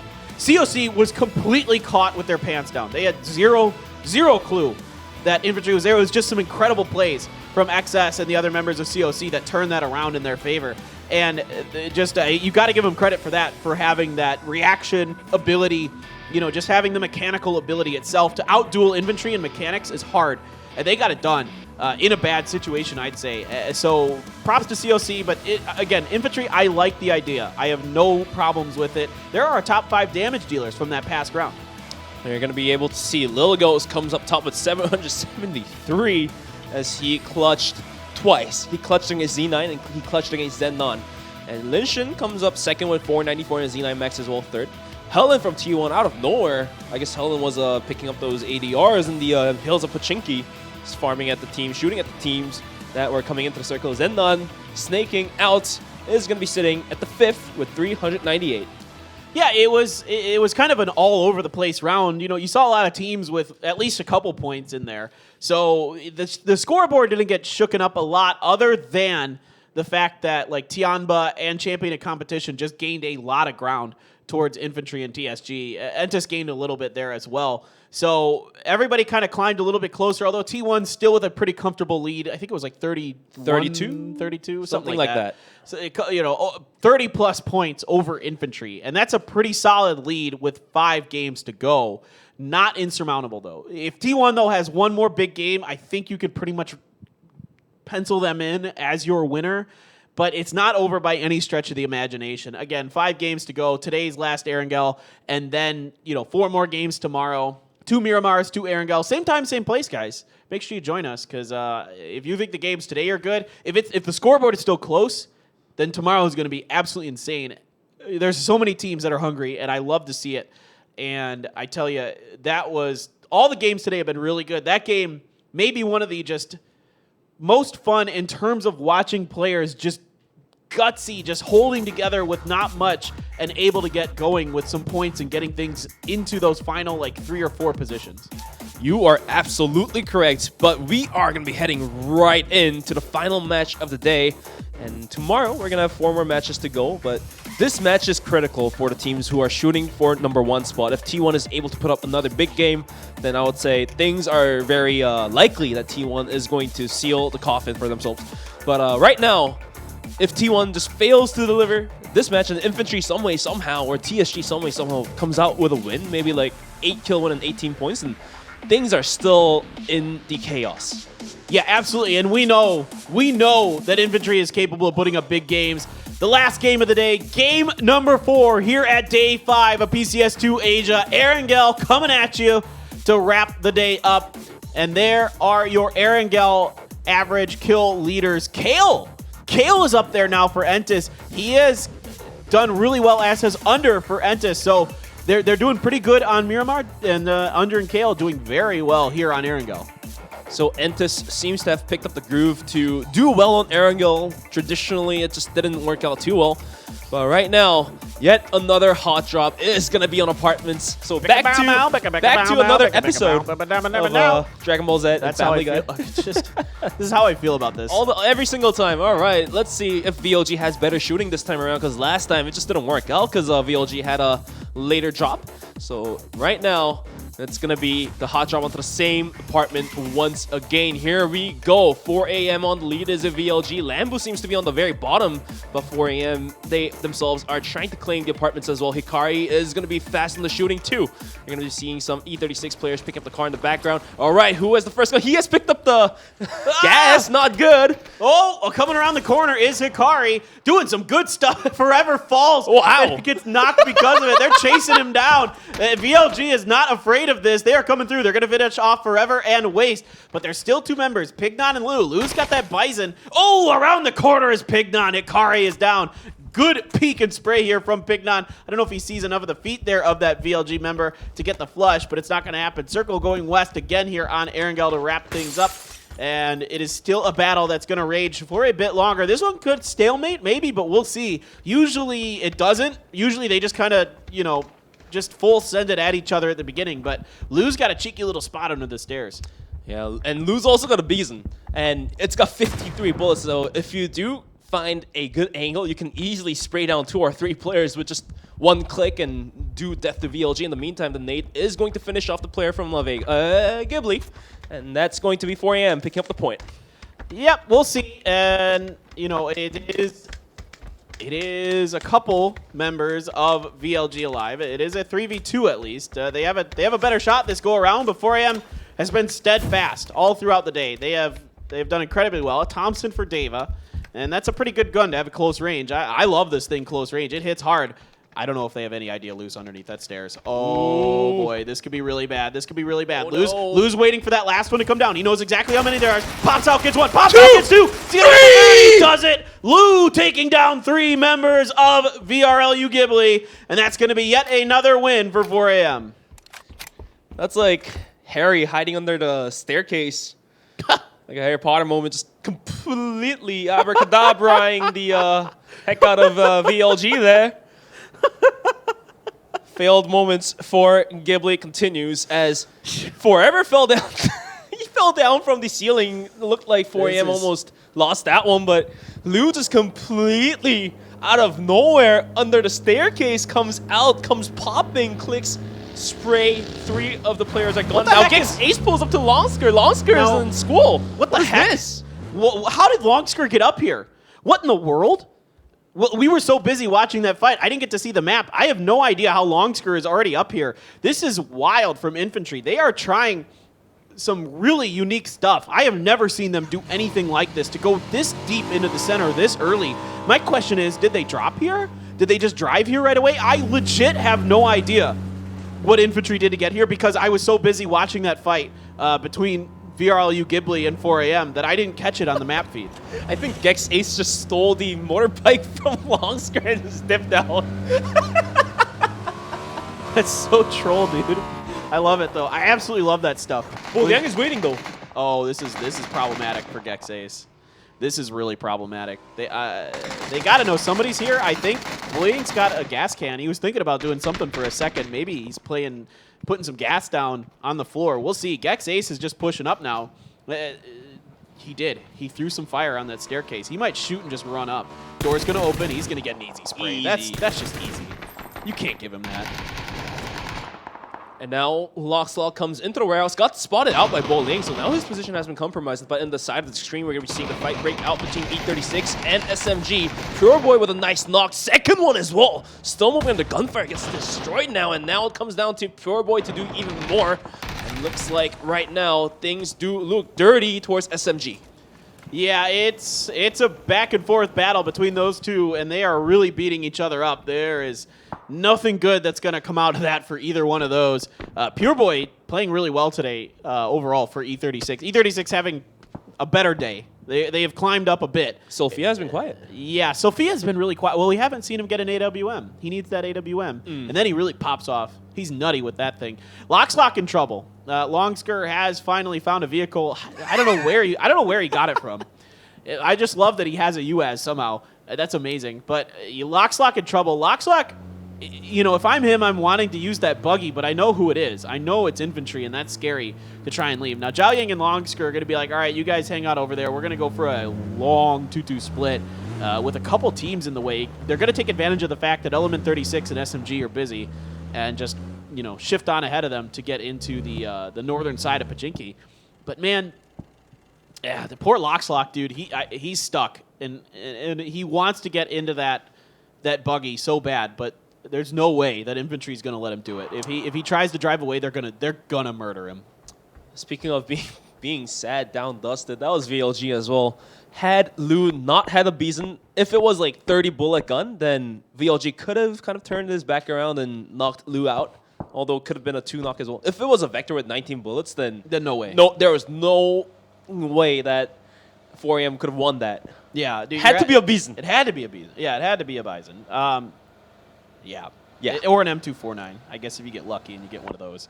That's about it. Yeah, but the Bison's like basically the perfect gun in that situation. Yeah. It is literally, and that's what's so smart about what Lu did, was he knew what gun he had, he took advantage of it, put himself in a perfect position. I mean, that is just like, you know, 1 billion IQ play right there from Lu. So well done by him, and well done by 4AM overall in this tournament against BLG, who has historically, you know, wrecked them pretty hard at the apartments, to be frank. And this time around, 4AM has really adjusted and learned from it. But poor Pignon out in the open. Why in the world? Oh. Well, Longsker shooting at him. That's why he's jumping. He is not a happy camper. This is like an old Western movie where they shoot at your feet and tell you to dance. Pignon in trouble, man. The smokes are down, but 4AM is stuck with a tree and a couple smokes, and that is it. There's nothing else going on for them. Now Lu taking some damage. I mean, oh There's boy. a knock. This is horrible. You're going to feed more points to Infantry. I mean, the one team you don't want to feed points to, other than T1, is Infantry right now. And there were some shots from TSG, I think, that's going to back off Infantry just a bit, but I don't know if that really matters. And now Bo Liang is getting off the stairs. Looks like he might even go for the push here. Pignon's going to go on for the res onto Lu, but if Infantry pushes up to the mountain, then this could get horrendous for them. Right now, looks like SMG and E36 has signed the truce, and they're going to be sharing the compound just right next to where Infantry is holding on to as well. And TSG has decided to pull up at the edge of the mountain to have a better look at where these teams are at and even try to murder Longsker in the meantime.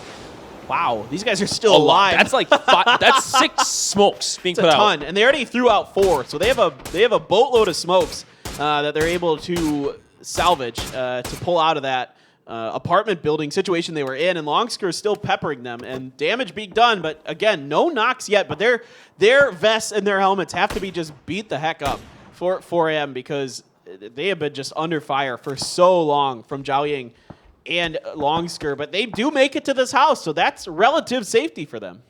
Relative safety, and it most likely would be part of the next circle as well, so they have a little longer time to live, but I don't think they can make themselves into Pachinki or rotate elsewhere because they don't have no vehicles, and that house is wide in the open, and infantry or any other teams have a pretty good look at if anyone does decide to leave that house. It's a basically an open field, and you are very exposed. You have nowhere else to go in that case, but the circle is going to shift relatively center as 4AM is still part of it, thankfully. Otherwise, they were in trouble. Yeah, they got to wait, and then they got to make something happen. They don't have any vehicles either, which just compounds the problem for them. Ooh, Gex Ace doing some stuff. It's to Sadies, the other Chinese Type A team. And, you know, Gex Ace, it hasn't been a great tournament for them. It's been a struggle, but you know, a few points here and there, a second place finish, almost got a win. If they had gotten a chicken dinner, that would be a nice little, you know, feather in the cap for them, but wasn't able to come through in the end with Zenon, and T1 is playing really, really well today. The big 17 kill win, propelling them 30 points ahead right now of infantry, and they are poised to have a decent setup here. They've got a 2-2 split, and we'll see if they can lock it down.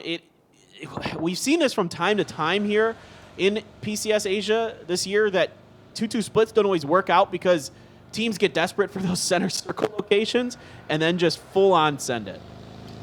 Indeed, for sure. Entis is going to be rotating outside of the circle. Looks like they're going to take the most safest route into the zone as well. So I guess that was a nice little neat play there. And looks like they're going to be pulling up by the gas station of the left bridge, I believe. Well, they're way out there. They're going to go all the way to the military island. This is so. like ultra safe. This is a bit much from Entis, I feel like. I think they could have gone through over underneath the farm and been safe.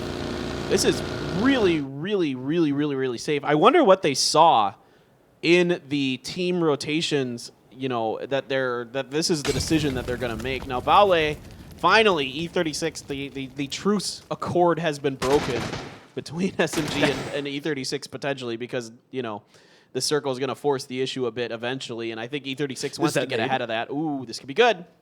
Oh, that fails. Just impacted on the surface. Didn't even break the door even. They're going to. Oh, he opened up the door. He came out. Satel was quick to finish it. Why did he do that? I think he probably assumed there was another grenade coming and wanted to get ahead of that. He had to open the door so he had an escape route, and he went really quick. And E36 was, you know, they are waiting. He was in a really bad spot one way or another. Being in those shacks is just so darn hard to work out of. Yuri gonna fall. Savior. Gex Ace doing some stuff with only 2 alive here. 2 kills for Savior, and maybe another one as UKL is stuck up top of this house out on the edge of the sunken city. He tries to jump off from the building, but he has a better idea to stay inside of it. Booyahoo now has creeped up at the edge, and the Molly is going to drive him away to the back side of the house, and Booyahoo opens the door. Now Gex Ace is on the chase. UKL, can he hold this down? He's got a barrel and a dream, but the rest of Gex Ace might pull up here to finish it off for Team Sadies. Whoop. Nope. Savior really good right now with those sprays with that barrel. That's 4 kills for him. A really strong round from the player from Gex Ace. Tianba, they're rolling up. They went from, you know, they're a South George team. No Gen G here this time around, so it's free. Sun Sisters up there, and they're headed down towards Gatka. Big 2-2 split for them as well. This circle going to force the issue, most likely for a lot of these 2-2 split teams. Usually you can't get away with it beyond Circle 3, and indeed, that's got to be T1. They have to recognize this and head down to Adder. Sole One Prince wrapping around the south side of T1. Afrika's down there, and you can see Entis now just rolling into the bridge. Well, that could be problematic. They have to pick the right path. Otherwise, there's Afrika, Solheon Prince, who can easily shoot out these poor triple Entis. players. They've already taken a bunch of blue damage, and look at where they're going to is. send it right in.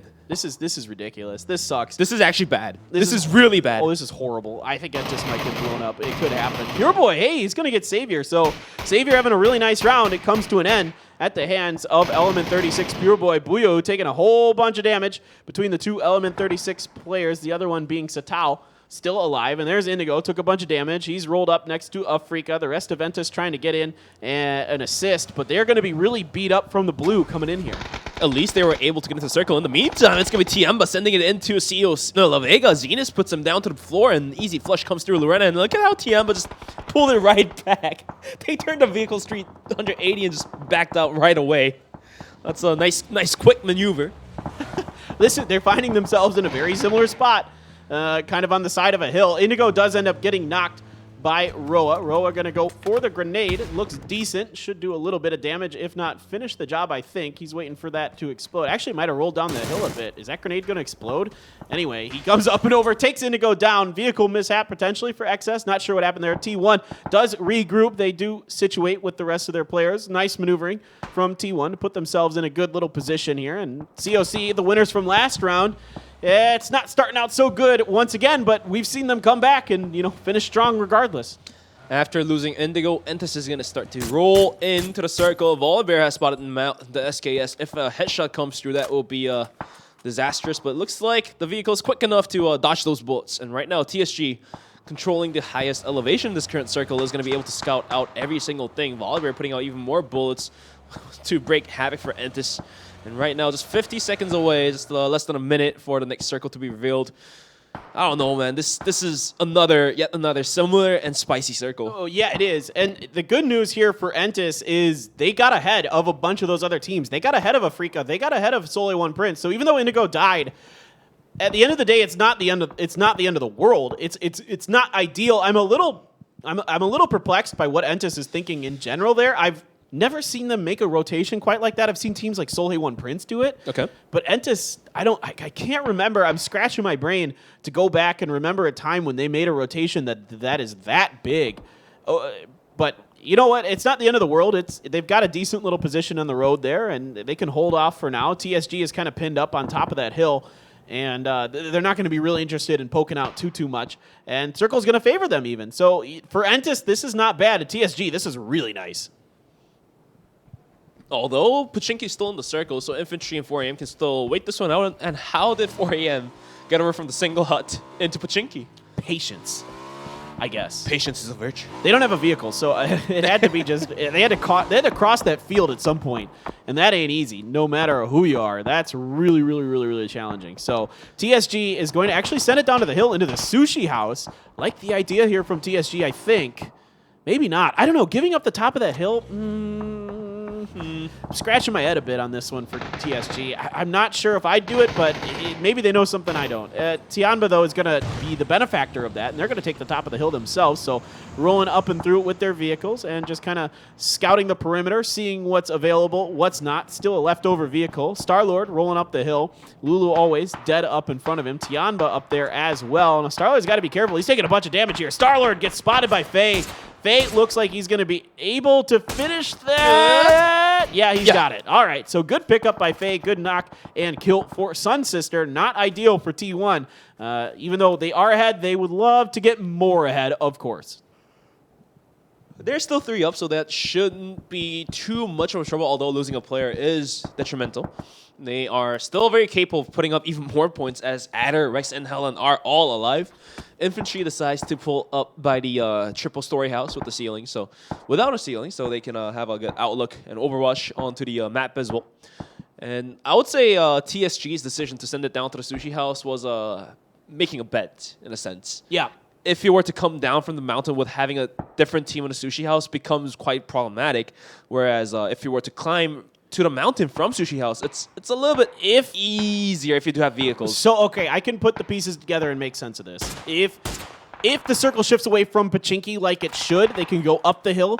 If it shifts towards Pachinki, they can gatekeep the teams coming down the hill. So actually, it is a really smart maneuver. It puts them in actually a pretty good position to pick up kills, at least. So there is that. T1 on their horses, giddy up, let's go. It is going to be a little bit dangerous, though. There's going to be some crossfire for sure. So far, the vehicle's only taking damage. A bit of a back-end maneuver there from Rex as he glances into Adder, but okay, readjusts, recontrols, and we're going through pretty deep rotation here, but it looks pretty safe. There's the kind of the dip in between those two hills to take, and in fact, they're going to push even further forward.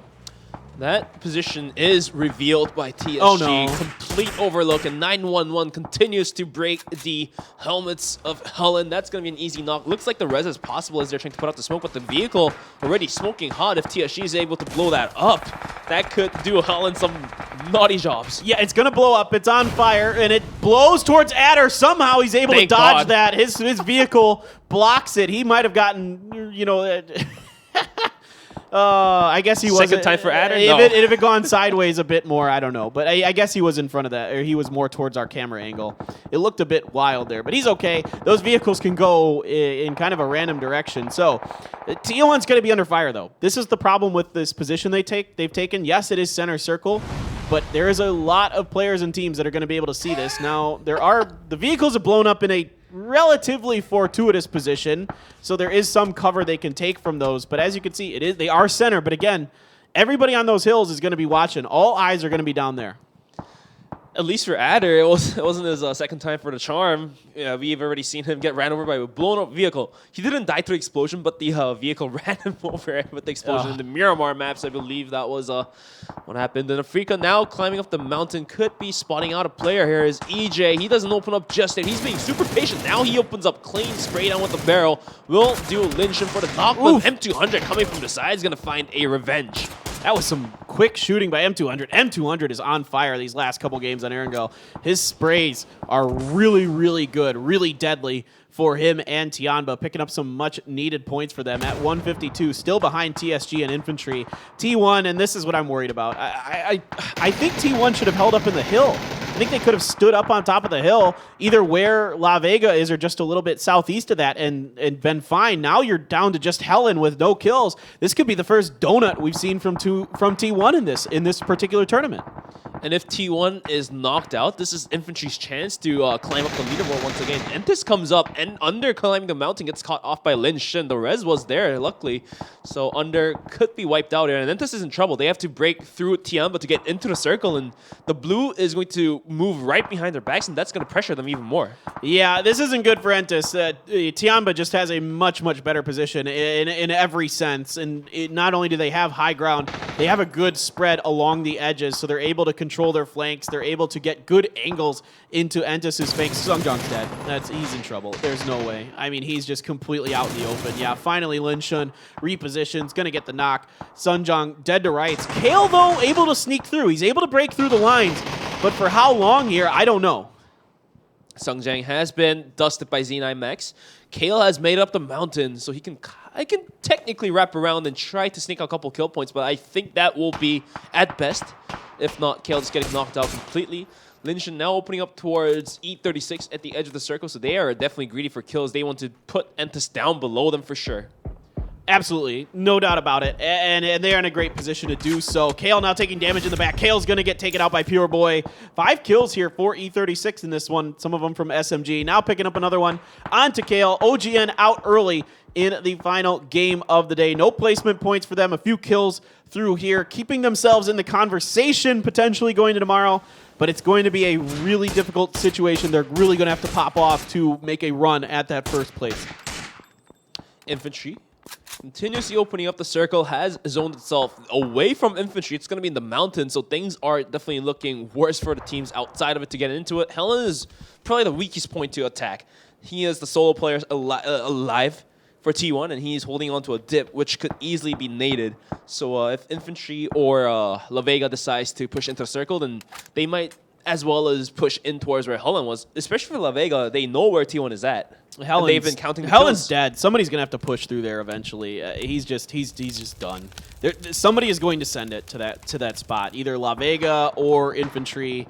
Somebody is going to push. Sun Sister has a good shot at this. If they can come through here, and I say that, and Faye gets knocked by Raining, but Sun Sister has a good shot. They're coming along the ridge of the mountain. If they can work it well, they have a good chance, and I'd like to see that. I'd love to see it. And this is what I'm talking about. 100%, this is coming somewhere near Helen or to the left of him, maybe. But I think TSG is going to force infantry to head more towards where Helen is. They know he's full. They know full well he's there. They know he's a solo. They know they have a shot. Helen's going to prep a grenade? No. Oh, come on. Helen, you should have prepped that grenade. Are they going to run him over? No, I don't think so. Is he going to get any knocks out of this? Good spray. He does get one, but he's taken out very quickly by 9. And 9 accidentally gets bullying. 9 blew up bullying there with a grenade. Mistakes and mishaps, but the res should come through if La Vega doesn't come from the backside. Looks like infantry is going to be able to control this position where Helen was holding on to, and now because the circle shifted away, this position has become a lot stronger, and now E36 getting lit up by Tiamba, the blue. No, it's actually TSG to completely finish it off, and E36 is going to be out at 7th place, and TSG, I mean, looking really strong right now. 4Am's alive, dude. Look at this. This is amazing. This is what we're talking about when we see really gritty, excellent snaking and ratting, and 4AM is doing it really, really well. Oh, good shooting. Longskir's out. Not bueno. That's going to stop the convoy here from infantry as they're going out. Zenith is going to go down. La Vega is out in 6th place. Lou out here. Shandian going inside. Shandian had no idea someone had snuck up the backside of this. Now all eyes are turning towards 4AM from TSG.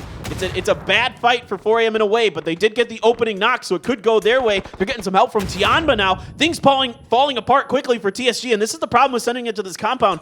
If everybody kind of starts looking at you, it is difficult to leave it. Lou finds a second knock. Pignon knocks off 911. Pignon so close with the spray down. He's going to get knocked out. That's down to Lou. 4AM already have 5 kills after knocking out VLG. Infantry comes from the side. They've been already knocked out La Vega, and now Sun Sister's in trouble. Jiao Yang up in the front finds the flush down. Tiamba's ranking into Sun Sister as well, and now Sun Sister looks like they're going to be down done. Tiamba is in trouble too. M200 knocked out. Infantry's picking a fight at everyone and every single thing in this map. We've seen it before. We've seen it all the time. They can roll around these edges and just run you over like a bulldozer. Wow. Boliang somehow still alive, taking a bunch of damage. Longsker was picked up backside. Lin Shun comes over the top. Doesn't really get any damage on that spray. A bit unfortunate. Oh, no, not the right time to throw that grenade. Boliang comes over the side. Yeah. He's in trouble. Great timing by Boliang with 15 HP. Still pushing. No fear from infantry. Infantry is not scared, and what's scary for infantry is that Longsker is still up. The knock was rest, and now infantry trying to break Tiamba. Boliang finds good spray down, picks up that mini, but come on, man, you gotta be quite accurate with those, playing the peek and truce, and Longsker down! Oh my god, how does Z9 even find that knock there? The hip fire from Boliang, incredible, just sidestepping around, finally gets it. He is able to save Longsker, but Longsker, no helmet. Is there one available inside the dead body of Z9? Interesting stuff for 4AM. They have pushed through the house. TSG got absolutely ripped apart. Just Volleybear left for them. So 4AM could end up winning this. I mean, how insane would that be? They start off this game with that incredible Lou spray down to wipe out 3 members, and Pignon has a pretty good idea. He knows right where he is. Decent grenade, gets a bunch of damage. Volleybear steps out. Lou is not there, though, to cover this. Second Pignon, nade? oh my gosh, he's almost got this. Volleybear so hurt. Now Lou's going to hawk a molly. They're hearing these footsteps just barely enough, and Lou was thinking about popping out that door. Doesn't go for it. Only bandages left here for Volleybear for healing.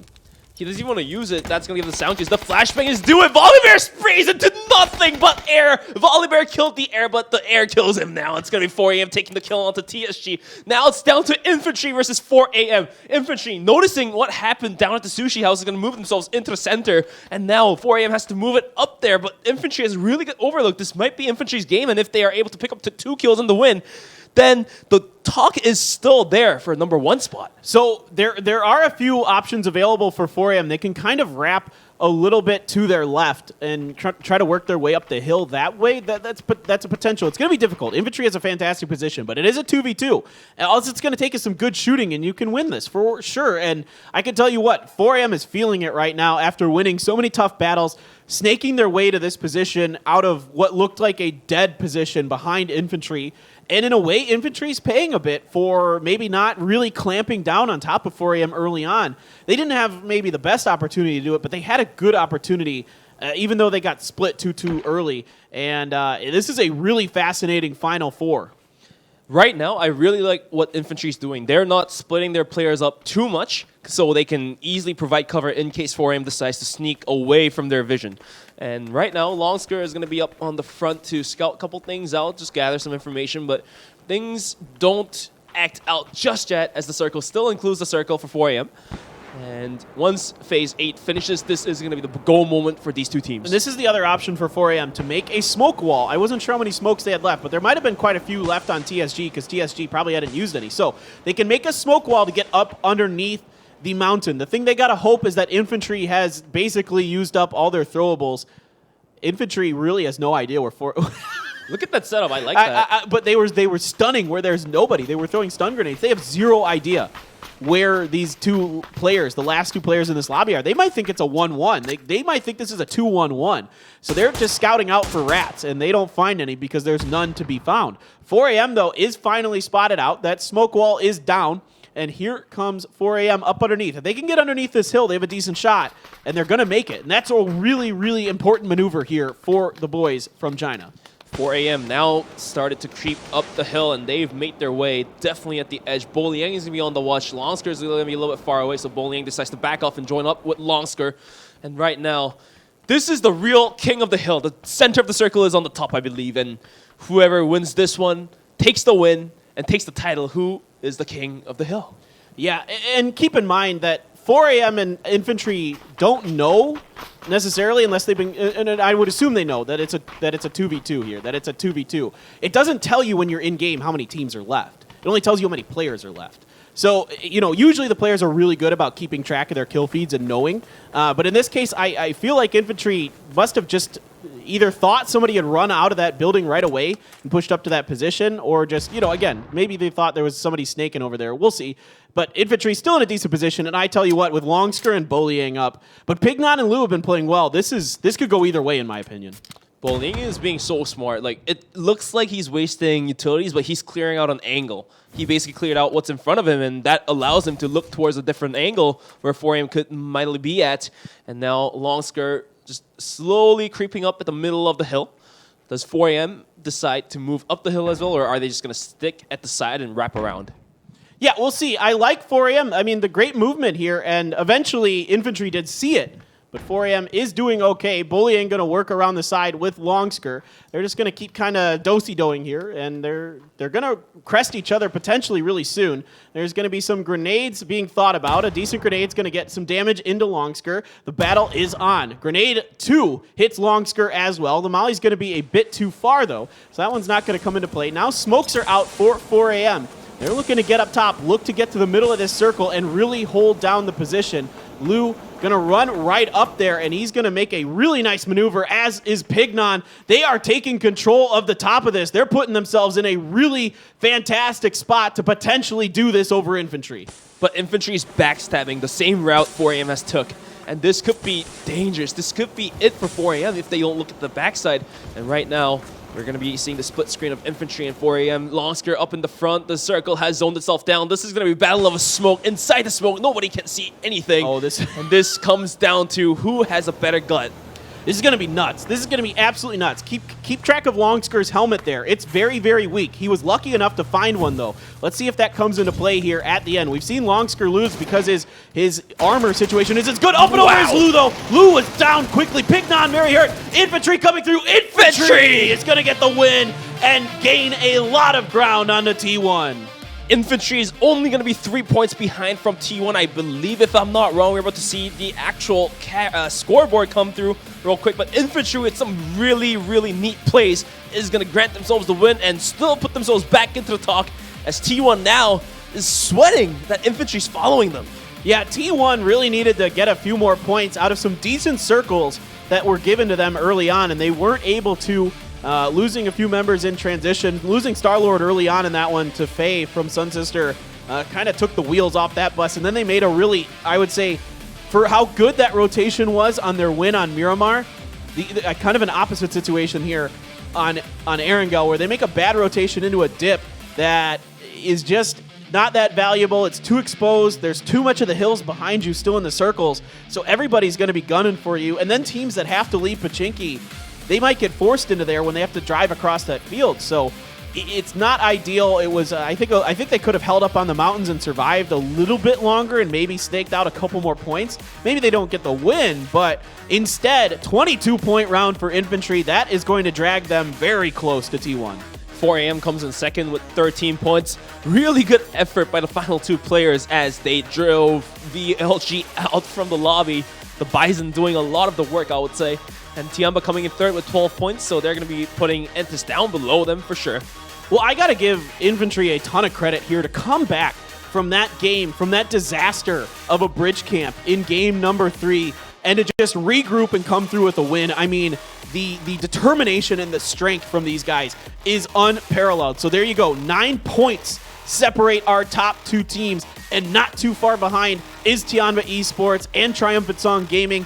All of those teams definitely have a chance. An outside shot for Entis. It's going to take a miracle day for them to get into that top spot, and it's going to take a really bad day from the rest of the teams ahead of them.